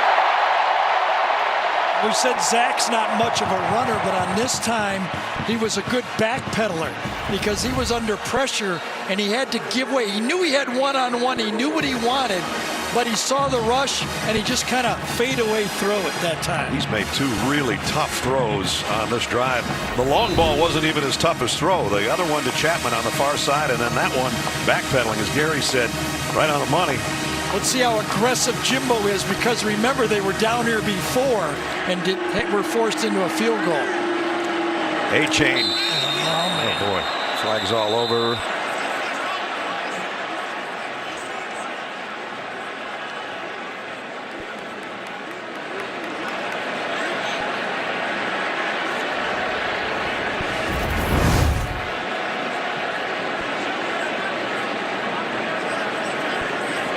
Well, that would look like a false start. Yeah, then Kenyon Green moved. You saw that little bit of movement from Auburn, but they weren't in the neutral zone. Offense, number 55, 5-yard penalty. Remains first down. Auburn was leaning and anticipating the snap, but they did not go in the neutral zone when Green moved. I think Zach Calzada was trying to sell the referee on the fact that Auburn might have been making some sounds and noises over there to make them jump. But he doesn't win the battle, and it backs it up to the 9-yard line.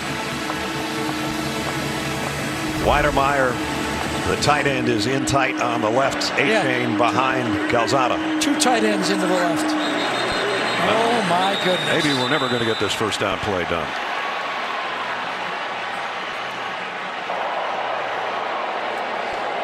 False start. Offense, number 42, 5-yard penalty. So Zach's going to go argue. Now, really, this time, they really were talking. And one of those tight ends is going to flinch right there. Well, that's the other one. Max Wright. Yep. And Max will come out. Not going to flinch this time, is he? No, he's not, unless he does it on the sideline. Right. All right, so it's first and goal, but they're going the wrong way right now.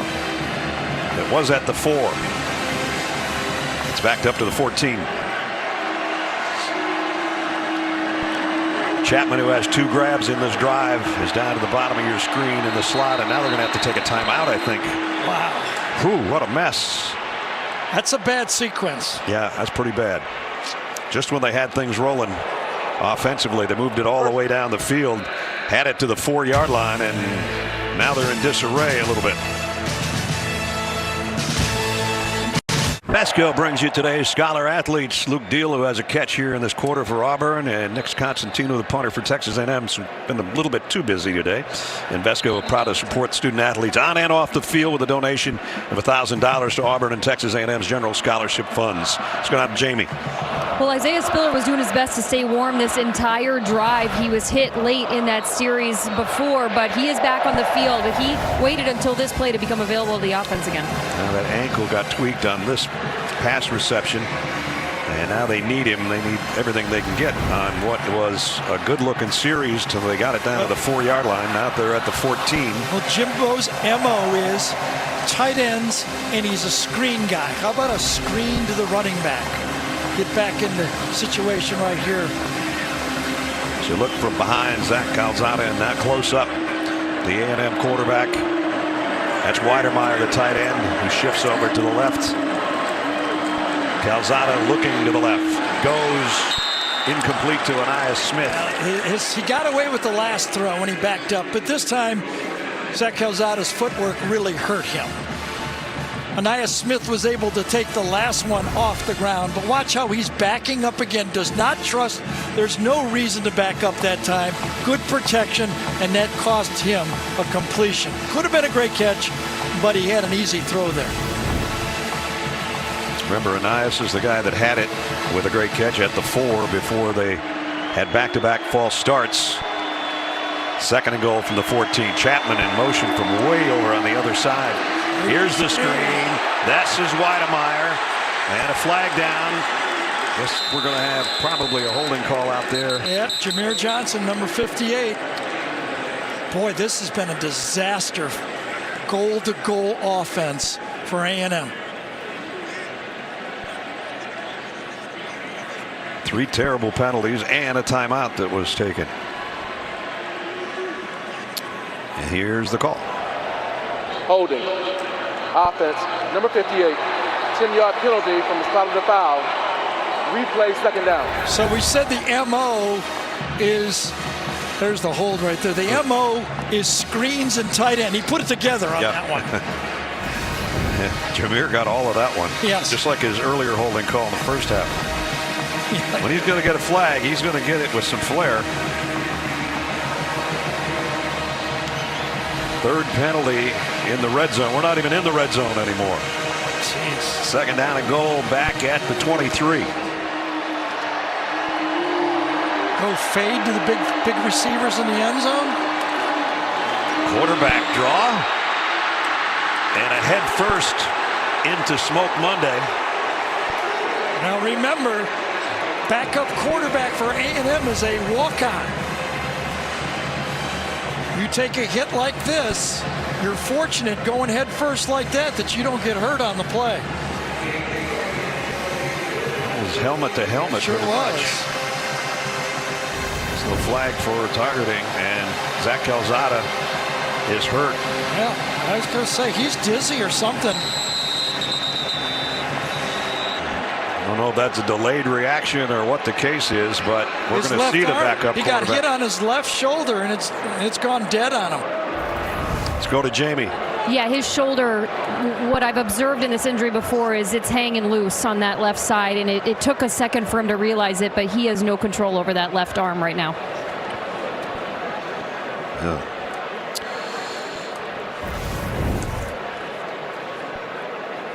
The best you can hope for right now is that it's a stinger, but here's the guy Gary talked about, Blake Boast.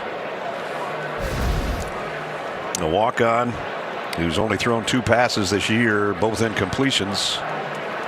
Yeah, when you run the ball, remember your team is depending on you. You can't end it. This one is a tough one. As Jamie said, he took a shot in his shoulder and head about at the same time, didn't he? This might be a straight to the locker room type thing instead of the tent. He is in a lot of pain. That was his first rush of the day. Came in a goal-to-go situation, trying to get some of the lost yardage back. And you were a little surprised. I was surprised they'd even call that, right? The quarterback draw from that far away. But you're depending on him, if you're calling it, to slide and come back and fight again. Looked like he got hit helmet to helmet, as Ness said, but the shoulder's the one that popped. You're playing against one of the better tacklers in the conference there. Well, the crowd is going to try to support number 14. A lot of them maybe don't even know who he is. I mean, I know he's a walk-on, but I could trust anyone to throw a fade. Remember, the 2 receivers, Weidemeyer and Chapman, are both tall. Chapman is in tight on the left side. That's where Weidemeyer's lined up as well. So 3 receivers in close. They'll play it safe, and Spiller doesn't get anything. Yeah, I'm not in love with that call. I would have given 1 throw to the end zone. The quarterback situation, remember, Haynes King was the guy that was named the starter, got hurt against Colorado. Calzada came in, took over. They won that game 10-7. He had a big game against Alabama, and they're upset. Blake Boast, no completions on the season. And now Seth Small, who hit one and missed one, is going to try to give A&M the lead back from 30 yards away. And he drills it. It's going to be 29 officially, but he hits that one. 2 goal line stands have kept them in the game for Auburn. 6-3, Texas A&M. On CBS. Brad Nessler, Gary Danielson, Jamie Erdahl, and our CBS crew here at Kyle Field, where we're going to send it back to Adam Zucker in our New York studio right now for a Jeep update. Zuck. All right, Ness, Purdue saw the Spartans come back from down 21-7, and so they go back on top. King Doru making it a touchdown game once again. We'll see if we had a second top 10 undefeated to go down and join Wake Forest. Let you know. Gary's Boilermakers with touchdown lead. Here we haven't had a touchdown today, but Sesmall's field goals made it 6-3. Zach Calzada in the A&M medical tent. An injury to the neck shoulder area on that last drive. Now it's Bo Nix's turn to try to even things up or get the lead for the Tigers. It's Tank Bigsby in the flat. He only got about a yard. Etcher and Cooper, man. Yes, he is. He's all over the place. And he sets his foot and attacks the football. He comes with speed and force. He's played a great game. 2nd and 9. Hunter in a tailback spot for Auburn.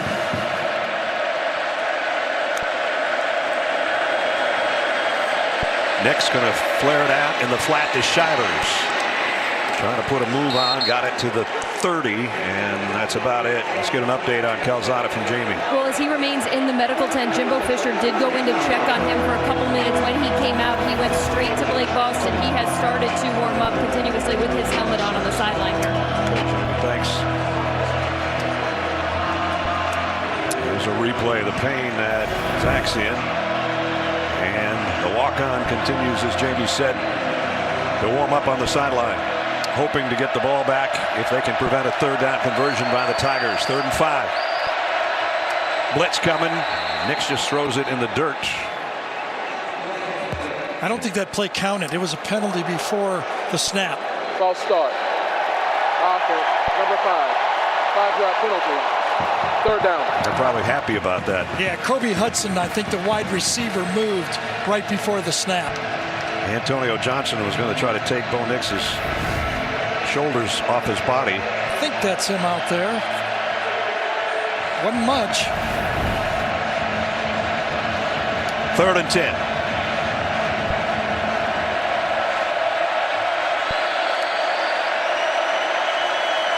Nix, far sideline, incomplete. Intended for Jackson again. Well, one thing that Antonio Johnson, when I asked him what guy have earned your respect this year, he said Tyreek Chappell, the freshman. Plays good coverage, knows how to hold without getting caught as he kind of grabbed that jersey there. But he goes from one play to the next. He knows you're going to get beat sometimes, but he's been able to go to the next play. So punting time for Chapman.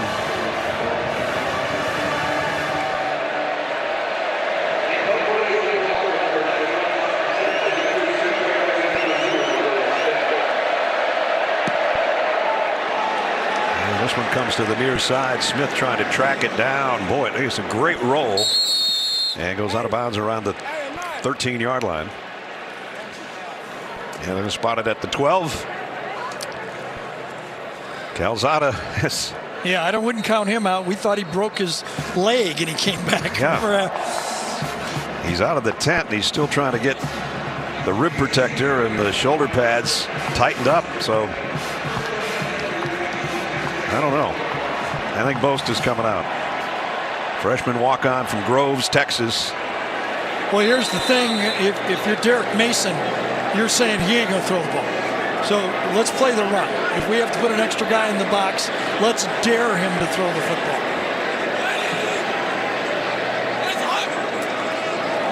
Run blitz. Spiller runs by it. Isaiah Spiller still going all the way out to the 35. Well, you knew what was coming, but they blocked it. The A&M offensive line bought enough time, and Zach Calzada is going to go in with 1st and 10 with good field position now. You know, if he didn't get legendary status from the upset over Alabama, coming out of that tent and coming back on the field.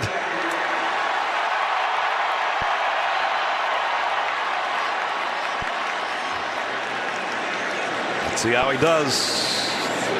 It's Spiller. Isaiah got a couple more. Well, as we talked about on first down, everybody knows it's going to be a run here.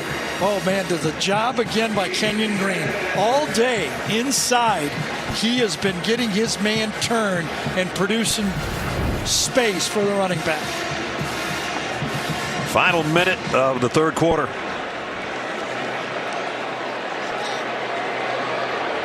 Isaiah Spiller getting a little bit warmed up after that ankle problem earlier. Calzada rifles this one incomplete. Nowhere near Demas, the intended receiver. Now he's got a harness on his left shoulder and a knee brace. He's got two injuries, and he's got a harness and a left knee brace. So the left side of the body is hurt. I'd say 0 for 8 on third down conversions today. You got a quarterback that's hurt all the way down the left side, as Gary said, on a 3rd and 8. They need to get it to the 45. Man-to-man coverage on Weidermeyer right there. Calzada fires it complete. First down and then some. Anias Smith back into Auburn territory near the 45. So not only did Weidermeyer have man-to-man, but in the slot, so did Anias Smith. Comes out, nice stem, straightens back up, and the ball again hits him right in the bullseye in the 0. That time he held on to it.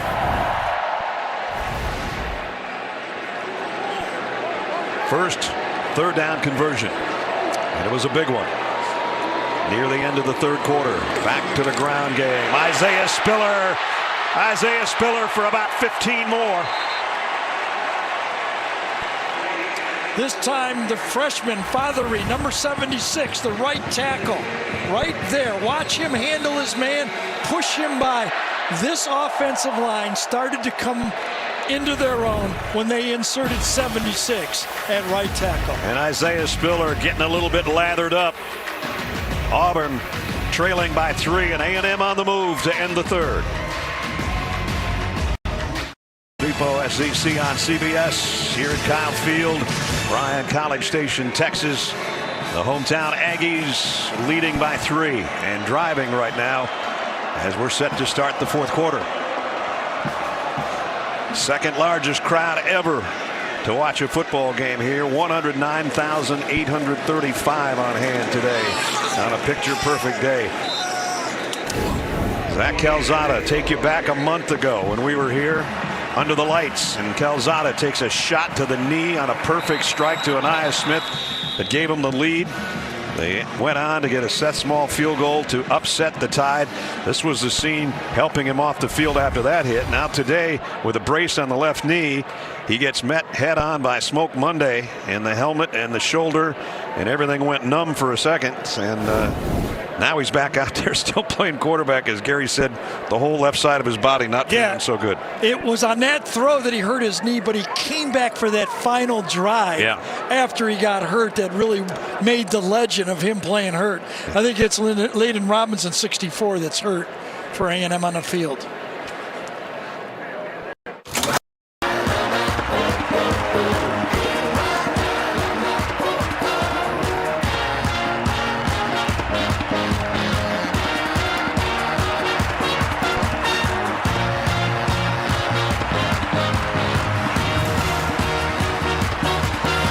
Look at our LI game recap.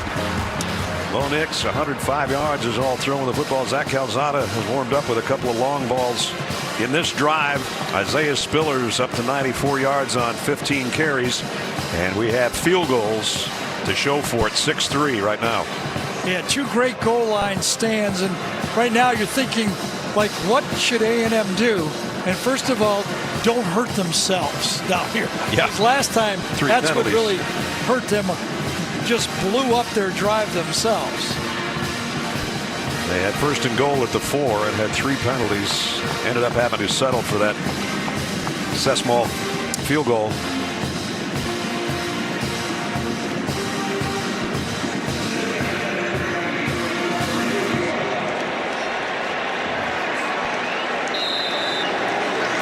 here we go.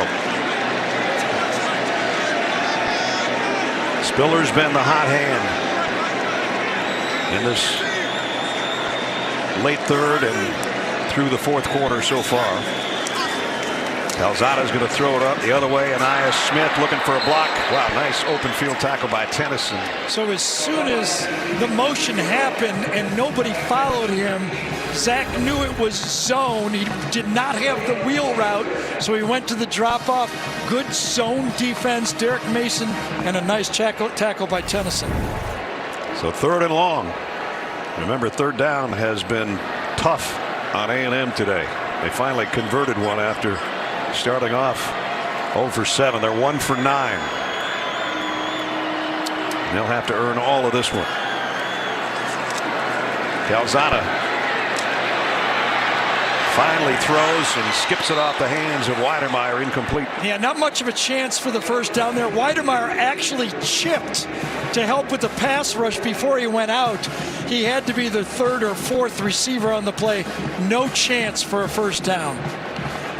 Again, that's good defense. Weidermeyer to the left. Watch him chip on the play. He helps for protection, and then he goes out late, so nothing downfield. Tries to drop it off. No chance. Seth Small will try from 47 yards away. Kick on the way, and he got this one. Seth Small adds to the A&M lead. Still without a touchdown, but they lead 9-3.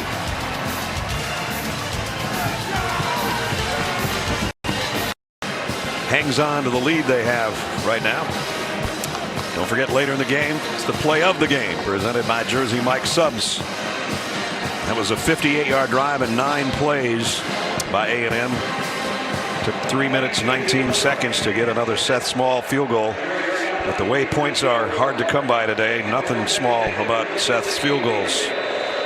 But it's a one-possession game, and we got a long way to go. Hunter will let it go.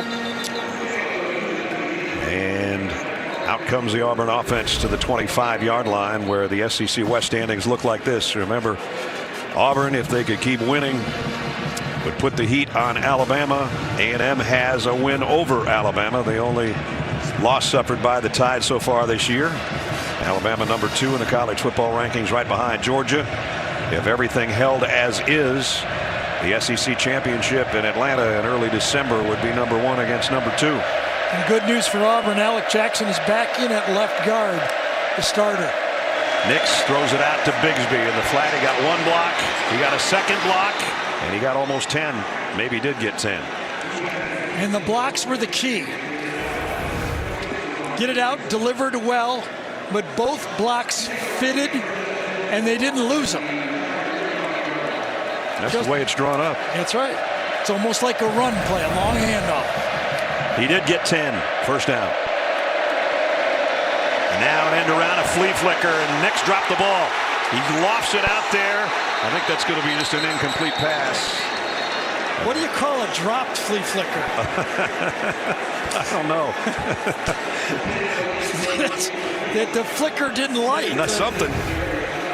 So they really didn't have anybody deep on the play, but one pitch, the second pitch didn't work. No. Smart play by Bo getting rid of it, though, and saving major yards, because he would have been sacked within a second here. And just a harmless incompletion with that little flip.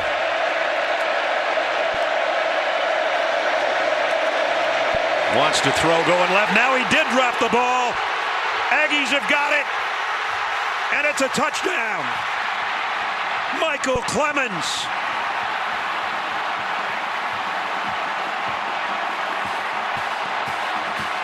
I think Jaden Peavy caused the fumble on the play.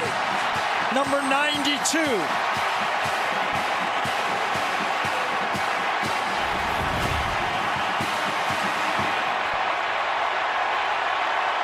It's one of those RPOs to the outside. Peavy's waiting for him, and I think he dropped it before he even got hit. So he dropped the flea flicker, and I think he dropped the bootleg on the play on the same time. And Clemens didn't drop anything except a 24-yard fumble return into the end zone. Wasn't even hit out of his hands. So back-to-back plays, he drops the football. Boy, Michael Clemens didn't play in this game last year. Did he just come up with a big play there? And I don't even know if A&M has 10 people. Do they have 10 or 11? Because they're going for 2, and most guys were not ready to go on the field. And they have to take a timeout? I guess so. Makes sense going for 2 here. That defensive line, Clemens, Leal, Johnson, Peavy, all those guys, big contributors today, and they just definitely contributed right here. So it was a flea flicker that didn't flick, and then a bootleg that got booted.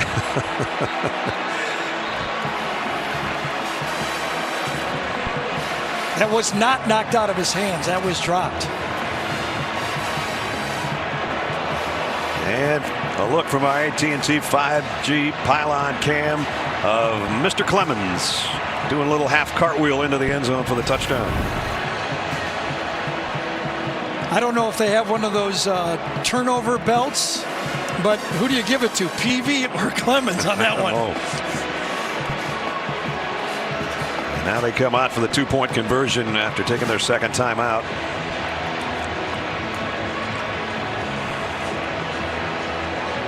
Two of the super seniors that I talked about who came back for another try and another year in hopes of having a big season. One is helping out on the tackle of Nix, and then number 2 took it 24 yards for the touchdown.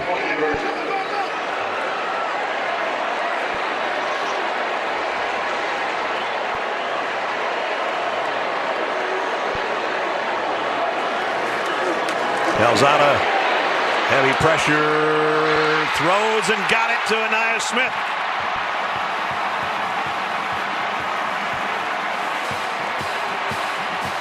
Well, I think Jalen Simpson, 36, thought he was going to pick it off. Watch right here at the bottom of the screen. It's a late throw. Simpson in coverage, and he thinks he's got this one. Watch him go, what? Puts his hands over his head after the play. 17-3, Aggies.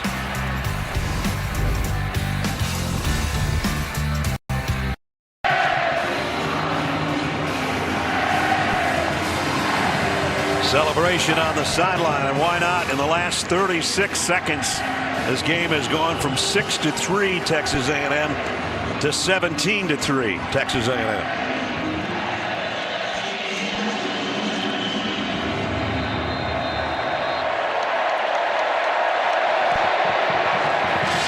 And Auburn really has to do something now as they start from the 25. One Go more back look to the at, 2-point conversion. I'm sorry, one more look at that 2-point conversion. Left side, Jalen Simpson, I think, thinks he has this ball. Watch it. Right through his hands. And he looks and goes, oh my goodness, how did I miss that football? I got it. I don't have it. Yep. I was thinking that if Bo didn't have a good series, they might go to TJ Finley.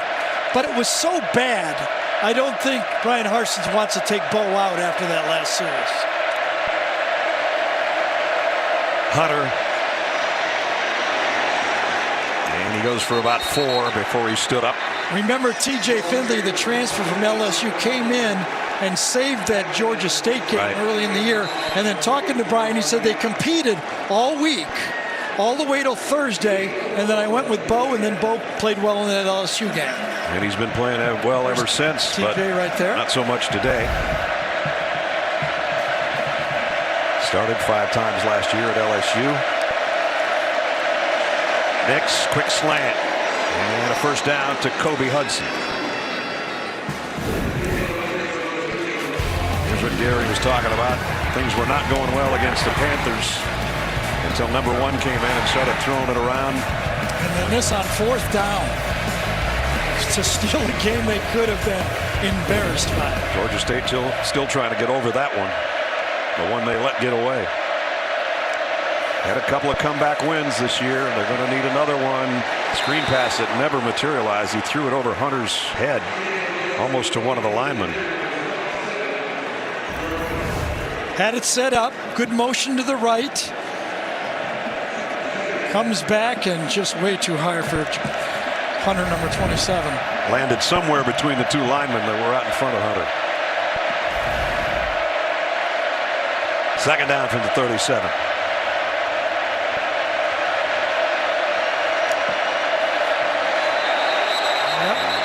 That's the crowd got that one. I don't know if they were going on a clap cadence or it was actually Bo calling the signals, but there was a not in sync with the snap. False start. Offense. Number 59. 5-yard penalty.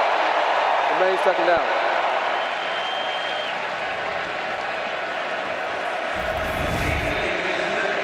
Pretty loud. Let's see if they're going with the clap. Yes, they are, and it did not. You know who didn't hear it? The one guy that needed to hear it. That happened to Alabama. They had to get rid of it because the center could not hear the clap in this stadium that night. 12th man coming through. Blitz coming from the safety.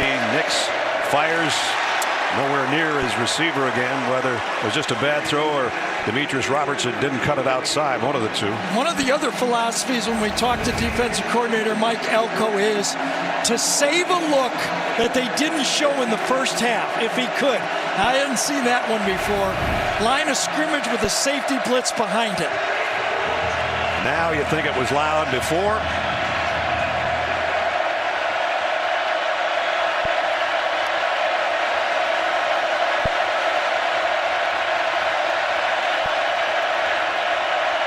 Will they still go clap? Keep an eye on the quarterback.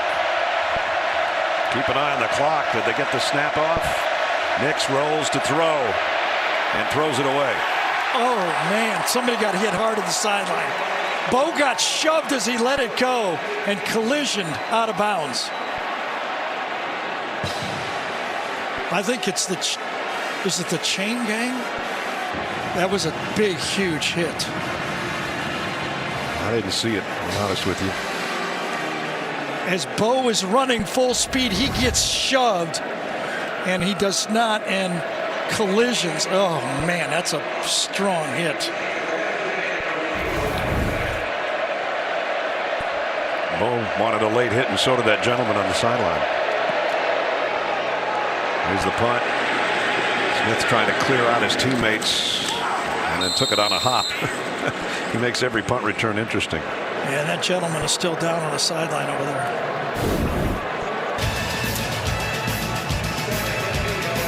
Texas A&M in control right now here on their home field, 17-3.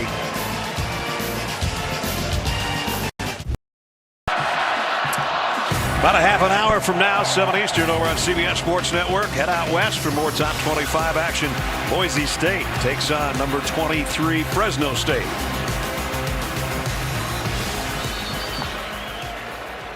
Here at 17-3, Texas A&M. Zach Calzada, who came out of the medical tent earlier in this quarter after being banged up, still at the controls at quarterback.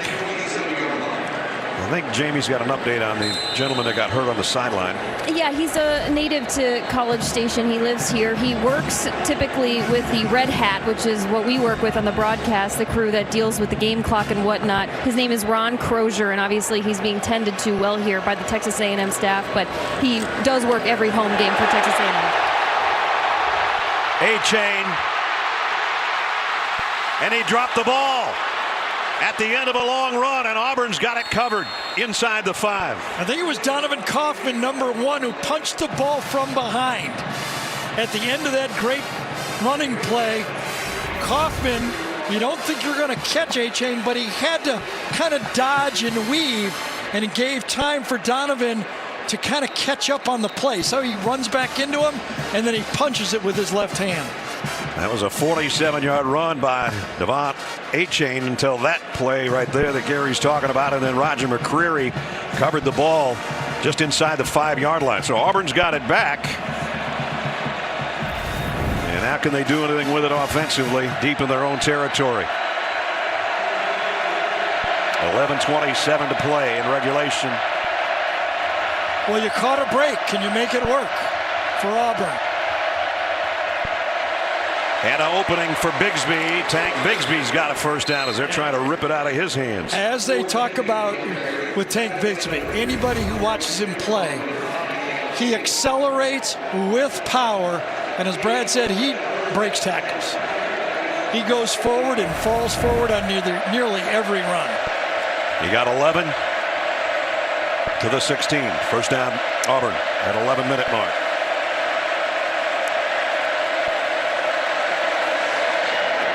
And the catch made after a 9-yard gain by Shedrick Jackson. I just haven't been able to pick up anything vertically down the field. Oh, maybe he didn't catch it. I don't think he caught that ball. That's a replay. The ground definitely helped him on that one. I don't think so. He's trying to sell it. So you got to wonder here, this isn't quite as good a look, but as his right hand is on top from the other direction, you wonder, would he been able to control it had the ground not been there? Because his left hand comes off and his right hand's on top. I don't think Gene Steratore has been busy enough today, so let's bring him in. Gene? I appreciate that, guys. I can say this from my days when I was refereeing. When players start to try to sell the fact that they've made the catch like that, it's a little smoke on our end. That used to give us an indication that maybe we should take another look at it. But in this case, I agree with you. The ground does help him finish that catch, and I think they'll rule this one incomplete. That's a great line, Gene. It is. When they start selling the smoke, we're not buying it. It was That's exactly right. Not an accurate throw from Bo here. He had him wide open, kind of threw it, was a tough catch, and whether he's going to get credit for it or not, we'll see. We don't think so. So far, 3 votes for no. Stan Murray's our replay official. Now the one that counts. Yep. After review, the ball hit the ground prior to the receiver possessing the ball. Therefore, incomplete pass. The second down at the 16-yard line. Landslide, 4-0. That's right. Were you counting me in that or not? Yes, sir. Okay, you went good. with it. Yeah. Right. As you see, Bo has been struggling of late. They have not had a long pass completion. And those, well, one of them he threw away, but it was of his own doing because he dropped the pitch.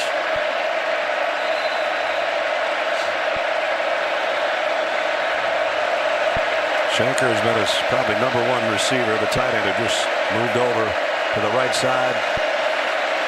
Nix in trouble, doing his scrambling Bo Nix act, and now he'll take off with it. And he's going to be short by about a yard of a first down. Am I wrong, or is that the first one we've really seen him scramble out of the pocket and gain positive yards? If there is, it happened earlier in the game, maybe the first drive. Yep. But so far, the A&M pass rush has kept him corralled. 3rd and a yard. They need one, and they got one, I think, from Bigsby. That's all he got. Leon O'Neal put him down. I think he got the first.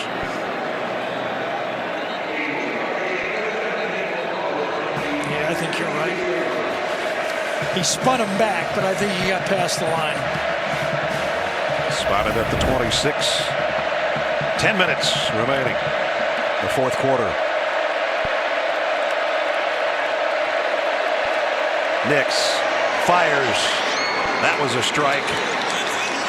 Kobe Hudson with a catch. Well, early in the year, this A&M receivers were struggling catching the football. In fact, Brian Harsin even made a coaching change at wide receiver. They've gotten better. They're not home run makers, but they've improved, no doubt. Peavy right now is on a knee. There's actually a couple guys there, so I'm not sure if it's Peavy that's down or somebody next to him. So we will check on the injured Aggie and be back in a moment. The previous reception was under review while Peavy was down, and here's the call on it. After review, the pass hit the ground prior to the receiver possession of the ball. Incomplete. It was actually down at the 26 Kobe yard line. Hudson's knee that it knocks it out of his own hands, and then you see the ball move as it comes in. So back-to-back receptions that Auburn thought they had, when that would have been the longest play of the day for Auburn, 21 yards. Previous was that Luke Deal catch on 3rd down. Yep. Or 2nd down, I think it was. So it's just back to 2nd down and 10. That was an accurate throw, though, by Bo Nix, but maybe his best throw of the day. Sadly, his best throw of the day is a drop.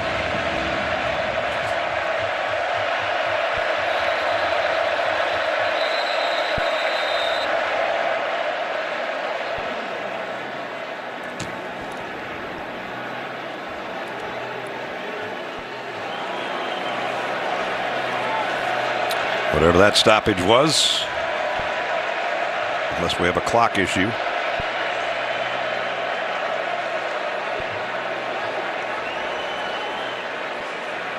Was it 2nd and 5 when they threw that play before?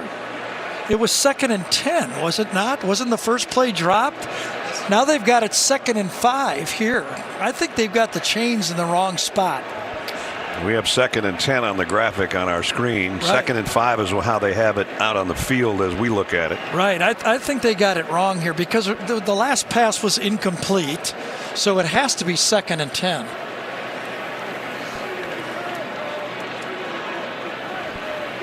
This guy says, hey, I got my job. I got 2nd down. That's all I know. I'm not going to worry about 10 or 5. I'm just worried about 2nd down. I got one job and I got to do it.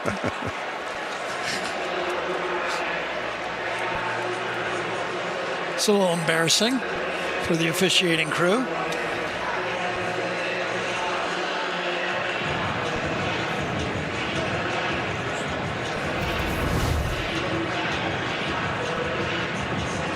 Hey, there's the drop pass. That would have been a 21-yard play out to the 48. So you drop it back to the 27. Be the first time you gain 5 yards on a drop pass, though, I'll tell you that. Should be 2nd and 10 at about the 26-7. Whatever. Yeah, you remember Bigsby gained the first down, and then we went incomplete pass on the review, and then incomplete pass again. Wow. So the chains moved, and they didn't move them back to the right spot. Now they're moving them again. Okay, now it's at the 26. They stretch it out. There was a correction on the chains. It will be 2nd down and 10 from the 26. Yep.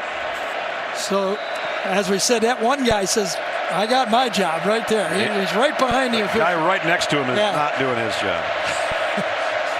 All right, we got it figured out, I guess. Now let's see what Auburn does with their 2nd down and 10. They need some big plays. They're 14 down with 9:40 to go. Tank Bigsby broke one tackle, dives forward for about 7. Yeah, Nick Brahms, that time the center, got out on the linebacker just enough space for Bigsby. And again, when he's going forward, he keeps going forward. 3rd and 3.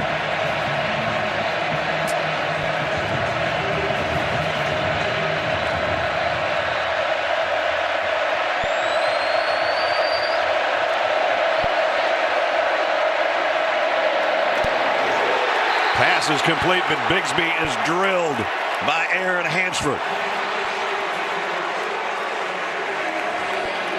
Hansford, who came to A&M as a wide receiver. Now, athletic outside linebacker. He knows he's got help inside. He knows he's got Andre White, so he plays to the outside. Perfect zone defense. Auburn's got to go for it on 4th and a yard, and they get it with Bigsby. So that'll quiet the crowd for a moment. Kind of a ball game call right there by Brian Harson's. Yep.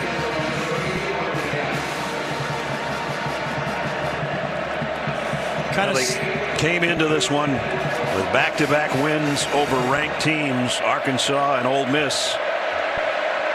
First time in 8 years they have been able to do that, but now they're down 2 touchdowns to number 14 A&M, and they're still coming after them. Damani Richardson again. Well, Alabama had nightmares with safeties coming in pass. And the same thing now has happened to Auburn. Passing situation in the game, and number 26, kind of a bust, was going to be a screen, but it was read so well by A&M, nowhere to go. 2nd and 25. Nix steps up, goes short over the middle to Shivers. And Shivers just trying to get some of that yardage back before Edgerrin Cooper made another tackle. That was an impressive catch by Shivers. I thought Bo was throwing the ball downfield. He threw it so hard, and at the last second, he went for the drop-off. Got a 3rd down and long again.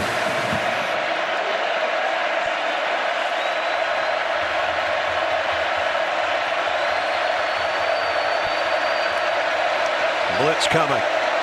Nix running. Lets it fly. No good. Incomplete.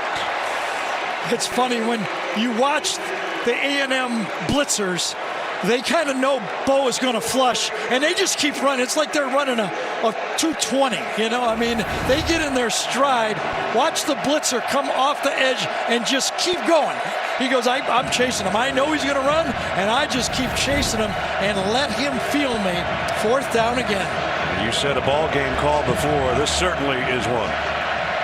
4th and 13.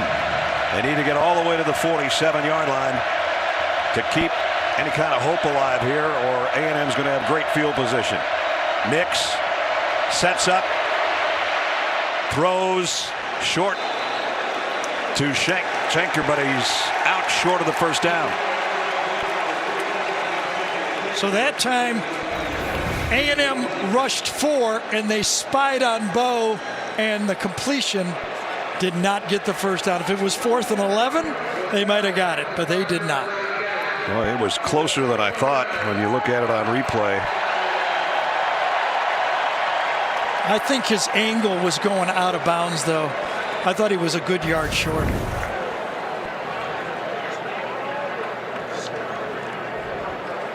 Tyree Johnson is the guy that's down.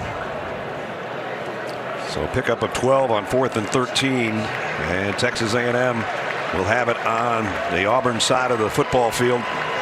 So why would Bo throw the ball short on 4th down as he scrambles? Watch, all of the Auburn receivers are on this half of the field.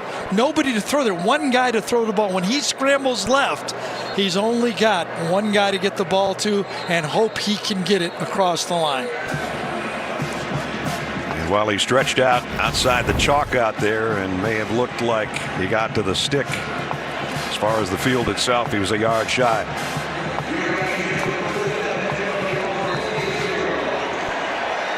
There's been better days for Bo Nix, especially in the last couple of weeks. Yeah, the one disastrous series there, really. You know, it's a ball game until the drop flea flicker and then the bootleg falls out of his hand. Yep. A-Chain behind Calzada, gets the carry, gets run down from behind after maybe a pickup of a yard. So a little bit of a salute to this Auburn defense. I mean, in the last few games in the second half against LSU, in the second half they held them to 2 field goals to win that game. Against Arkansas to win, no 4th quarter points. Against Ole Miss, no points in the 3 points in the second half, and really they've only given up 2 field goals here. Right, because of the fumble recovery. Yes, enough defense where you think you're going to win a football game.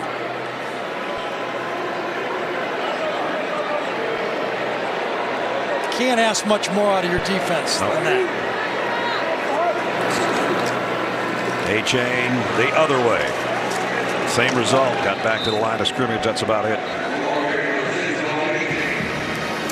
Under 6 minutes now. As we take a look at some news and notes around the SEC. Mark Richt was honored today between the hedges. Miles Brennan's entering the transfer portal from LSU. Boy, he's had a tough luck one, hasn't he? I guess. Hugh Freeze falls short in his return to Oxford. Former Ole Miss head coach. They lose to the Rebels 27-14. And Auburn having hopes of maybe a trip to Atlanta if they could have run the table and beaten Alabama in the Iron Bowl, and those hopes are fading here in the last 5:20. Throw complete. Chapman out of bounds. He's had 3 big catches in the second half.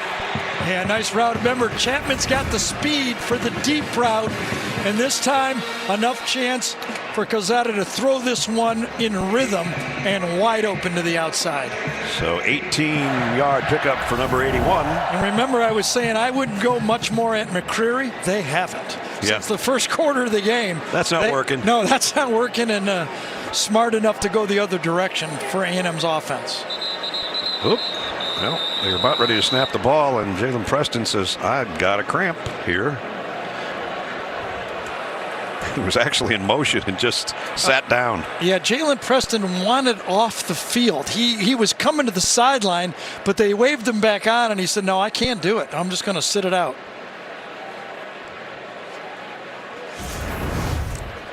Watch him start to come out. He wants out. He taps out. He taps out. And they go, no, you're in the game. They don't realize he's hurt until it's too late.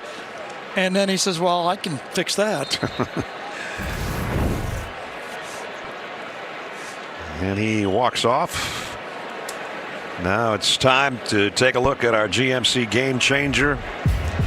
And I would say on this run, Zach Calzada head on with Smoke Monday and realized, whoops, something's not right here. And he came off in a lot of pain and then came back out of the medical tent, and he's been playing quarterback ever since, including the 2-point conversion toss to give them the lead they have right now. Well, ever since that Bama game when, Zach had that tremendous game where he completed 2/3 of his passes, 9 yards per attempt for 3 touchdowns, he's been basically a 55% passer. And that's right where he's almost going to be in this football game right here. Yep. He hasn't turned it over. Close to 200 yards in the air. Isaiah Spiller. Got about 3.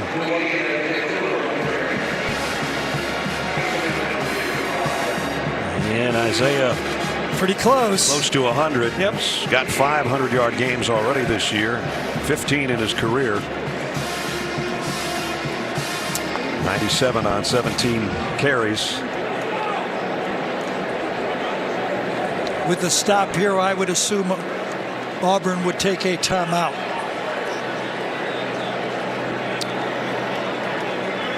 Ernest Crownover in there. High backfield as the fullback with Spiller the tail.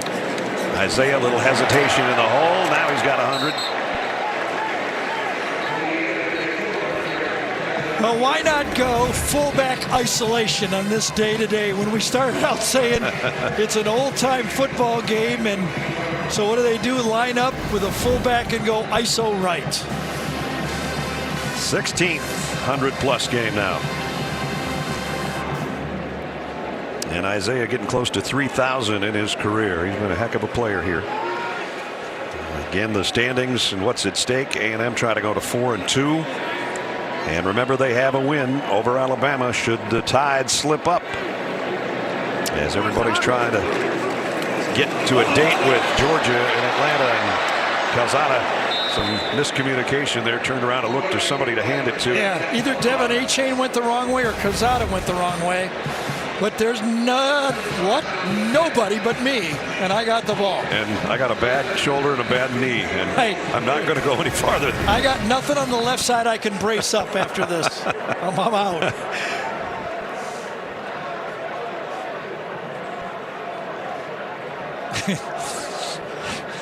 Jimbo goes from yelling at Zach to trying to find A-Chain on the play.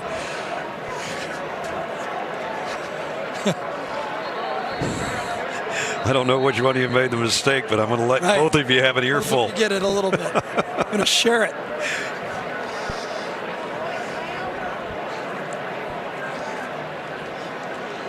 So that small in.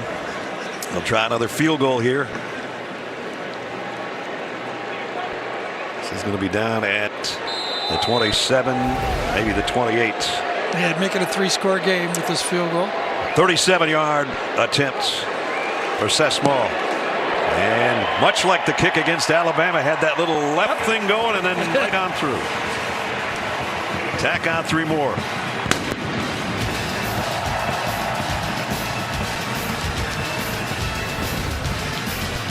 Frustration on the Auburn quarterback, and celebration just about ready to start here at Kyle Field.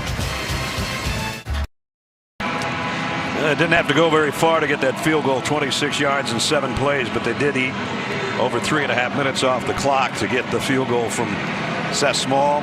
20-3 now. Texas A&M just 3 minutes and change away from going to 7-2 on the season.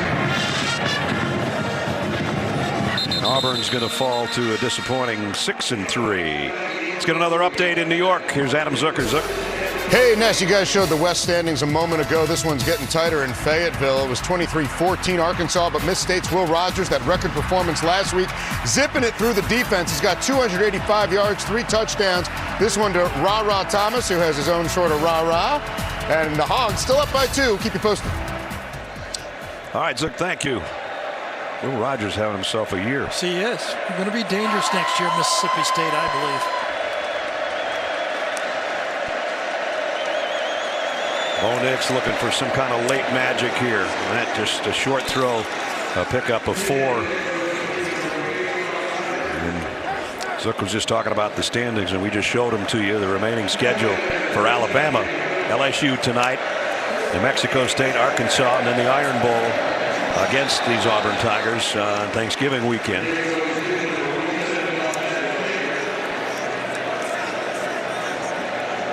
That's how it looks right now for the Tide, the number 2 team in the country in the college football playoff rankings. Georgia has Tennessee next week. That's where we'll be. Nix trying to thread one in there and can't. Nice job defensively by Jalen Jones again. And it's 4th down. We've been talking about Chapel, but this time it's 17 instead of 7. Plays the down marker. It's always dangerous. Those DBs know where that first down marker is. That's when you got to take them long every once in a while. Might be the last chance right here for the Tigers.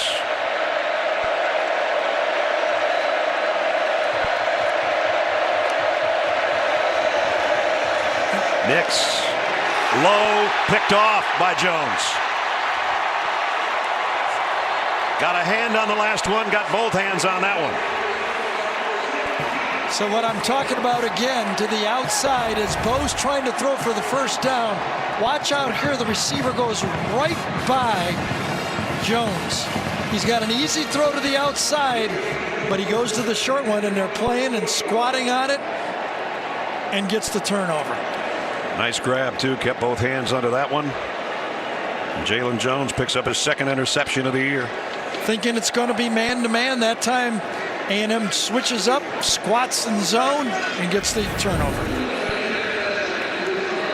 Now the defense today, 4 sacks, tackles for loss, 7 forced punts, a couple of turnovers, a fumble recovery for a score, and that interception by Jalen Jones. Yeah. And now going to drop Spiller for a loss. And that just kind of goes hand in hand for what this defense has been doing the last 3 games for A&M. They had 8 sacks in the last 3 games and 11 tackles for a loss. So the numbers continue in the same trend. Yep. It hasn't been a home team advantage in this series. Road team has won 8 of the last 9. But today, home field is going to hold here at the land of the 12th man.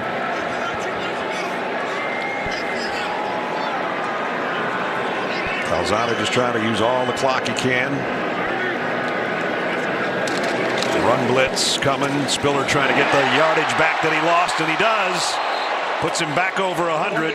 He knows that one more broken tackle and he's maybe in the end zone. He felt if I wouldn't have got tripped, just a little trip, one hand on the leg.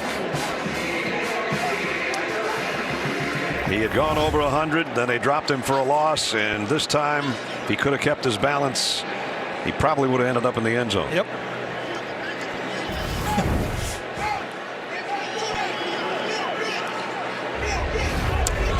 Coming up after our game, Adam, Rick, and BJ with today's best highlights on the college football postgame show presented by Rocket Mortgage. Just a couple of minutes away. Jump stop in the hole, Spiller outside. Nice run. Nice run to end the game. Yeah. So as we watch or wait for A&M to take a knee, remember Brian Harsin has been at Auburn less than a year since when he's been hired. He said his most disappointing game was the Penn State game. Yep. Did not play well. I think when he thinks about this game, the way defense held up, I think he's going to be mighty disappointed with this football game. He said the Penn State game, the big stage, it was all set up for them, and they underperformed. And today, big stage, number 13 against number 14, and they didn't play their best football today either. So their winning streak will end today in Bryan College Station. And Jimbo Fisher and the Aggies will go to 7-2 and 4-2 in conference play. Well, A&M went from a few weeks ago being maybe the most disappointing team in the country to maybe the toughest team in the country. What a difference a month makes, huh? Almost 110,000 watched it today, the second largest crowd ever at Kyle Field, and they'll go home happy on a perfect sunshiny day here in early November. A few words being tossed back and forth between the two teams right now. A little frustration on the part of the Tigers, and that will be the final cannon blast of the day. 20-3. Time for our play of the game, presented by Jersey Mike's Subs. And as the defense did so many times today, coming up with big plays. But that's a drop by Bo Nix. It's not going to be dropped by Michael Clemens, who takes it 24 yards for the touchdown. And here's how Andrew Monica called it for the Texas A&M Radio Network. Two receivers to the left now in motion from left to right goes Javarius Johnson. Fake to Bigsby. Nix fumbled the football. It is loose. Picked up by Clemens. 20, 15, 10, 5. Touchdown, Michael Clemens. Touchdown, Aggies. Nice call, Andrew. Down to Jamie. Coach, we saw Zach Calzada in a ton of pain in the second half. What happened to him on that play, and what did it mean to this team when he came back? His shoulder just slipped, and they put it back in. He was fine. He went out and played. He's tough, man. He's competitive. That's football. That's when your quarterback can play like that, the rest of them do. He sets a tone. I've always been blessed to have those guys. I've been blessed. And I'm going to tell you what, he's one of them. He's an unbelievable competitor. And our ability to run the football second half was great. And our ability on defense, our defense is playing lights out, man. As good as anybody in America. We talked at halftime about why this game was sustainable defensively for your team. How were they able to separate? Control the line of scrimmage. Control the line of scrimmage. Got him won the rushing battle. Got him in third and longs. We were able to cover. Got good pressure on the quarterback. We tackled well in space. And we reduced the pocket and didn't let Bo get out. He's a really good player. Coach, thank you. Congratulations. Thank you. Tyree, we talked this week about how much fun you have getting after quarterbacks. Was today fun to play in? Oh, very fun. You know, I was looking forward to this one on the schedule. Michael Clemens, Jaden Peavy, yourself, you come together in the second half, but how much of an old-school, old-fashioned football game was it to play in the first half of this one? Oh, yeah, it was a hard fight for real. That's what we already knew this going into the game, so we just tried to keep going. We knew they was going to make some plays, so we just had to keep fighting and worry about the next play. This is a pretty good stadium to go celebrate in. Go ahead, we'll let you go. Thank you. Yep. Well, the celebration continues here at Kyle Field as the standings are updated now. Alabama on top. LSU is their date tonight. A&M keeps pace, and they had beaten Alabama a month ago right here at this field. That's going to wrap it up.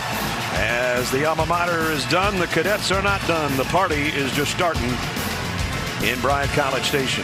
That's going to wrap it for us. For Gary Danielson, Jamie Erdahl, Gene Steratore, our entire CBS crew, Brad Nessler saying so long. From College Station, the final score, the Aggies 20, the Tigers 3. We'll get you back to Adam Zucker and company for the college football postgame show presented by Rocket Mortgage right after these messages. See you in Knoxville next Saturday.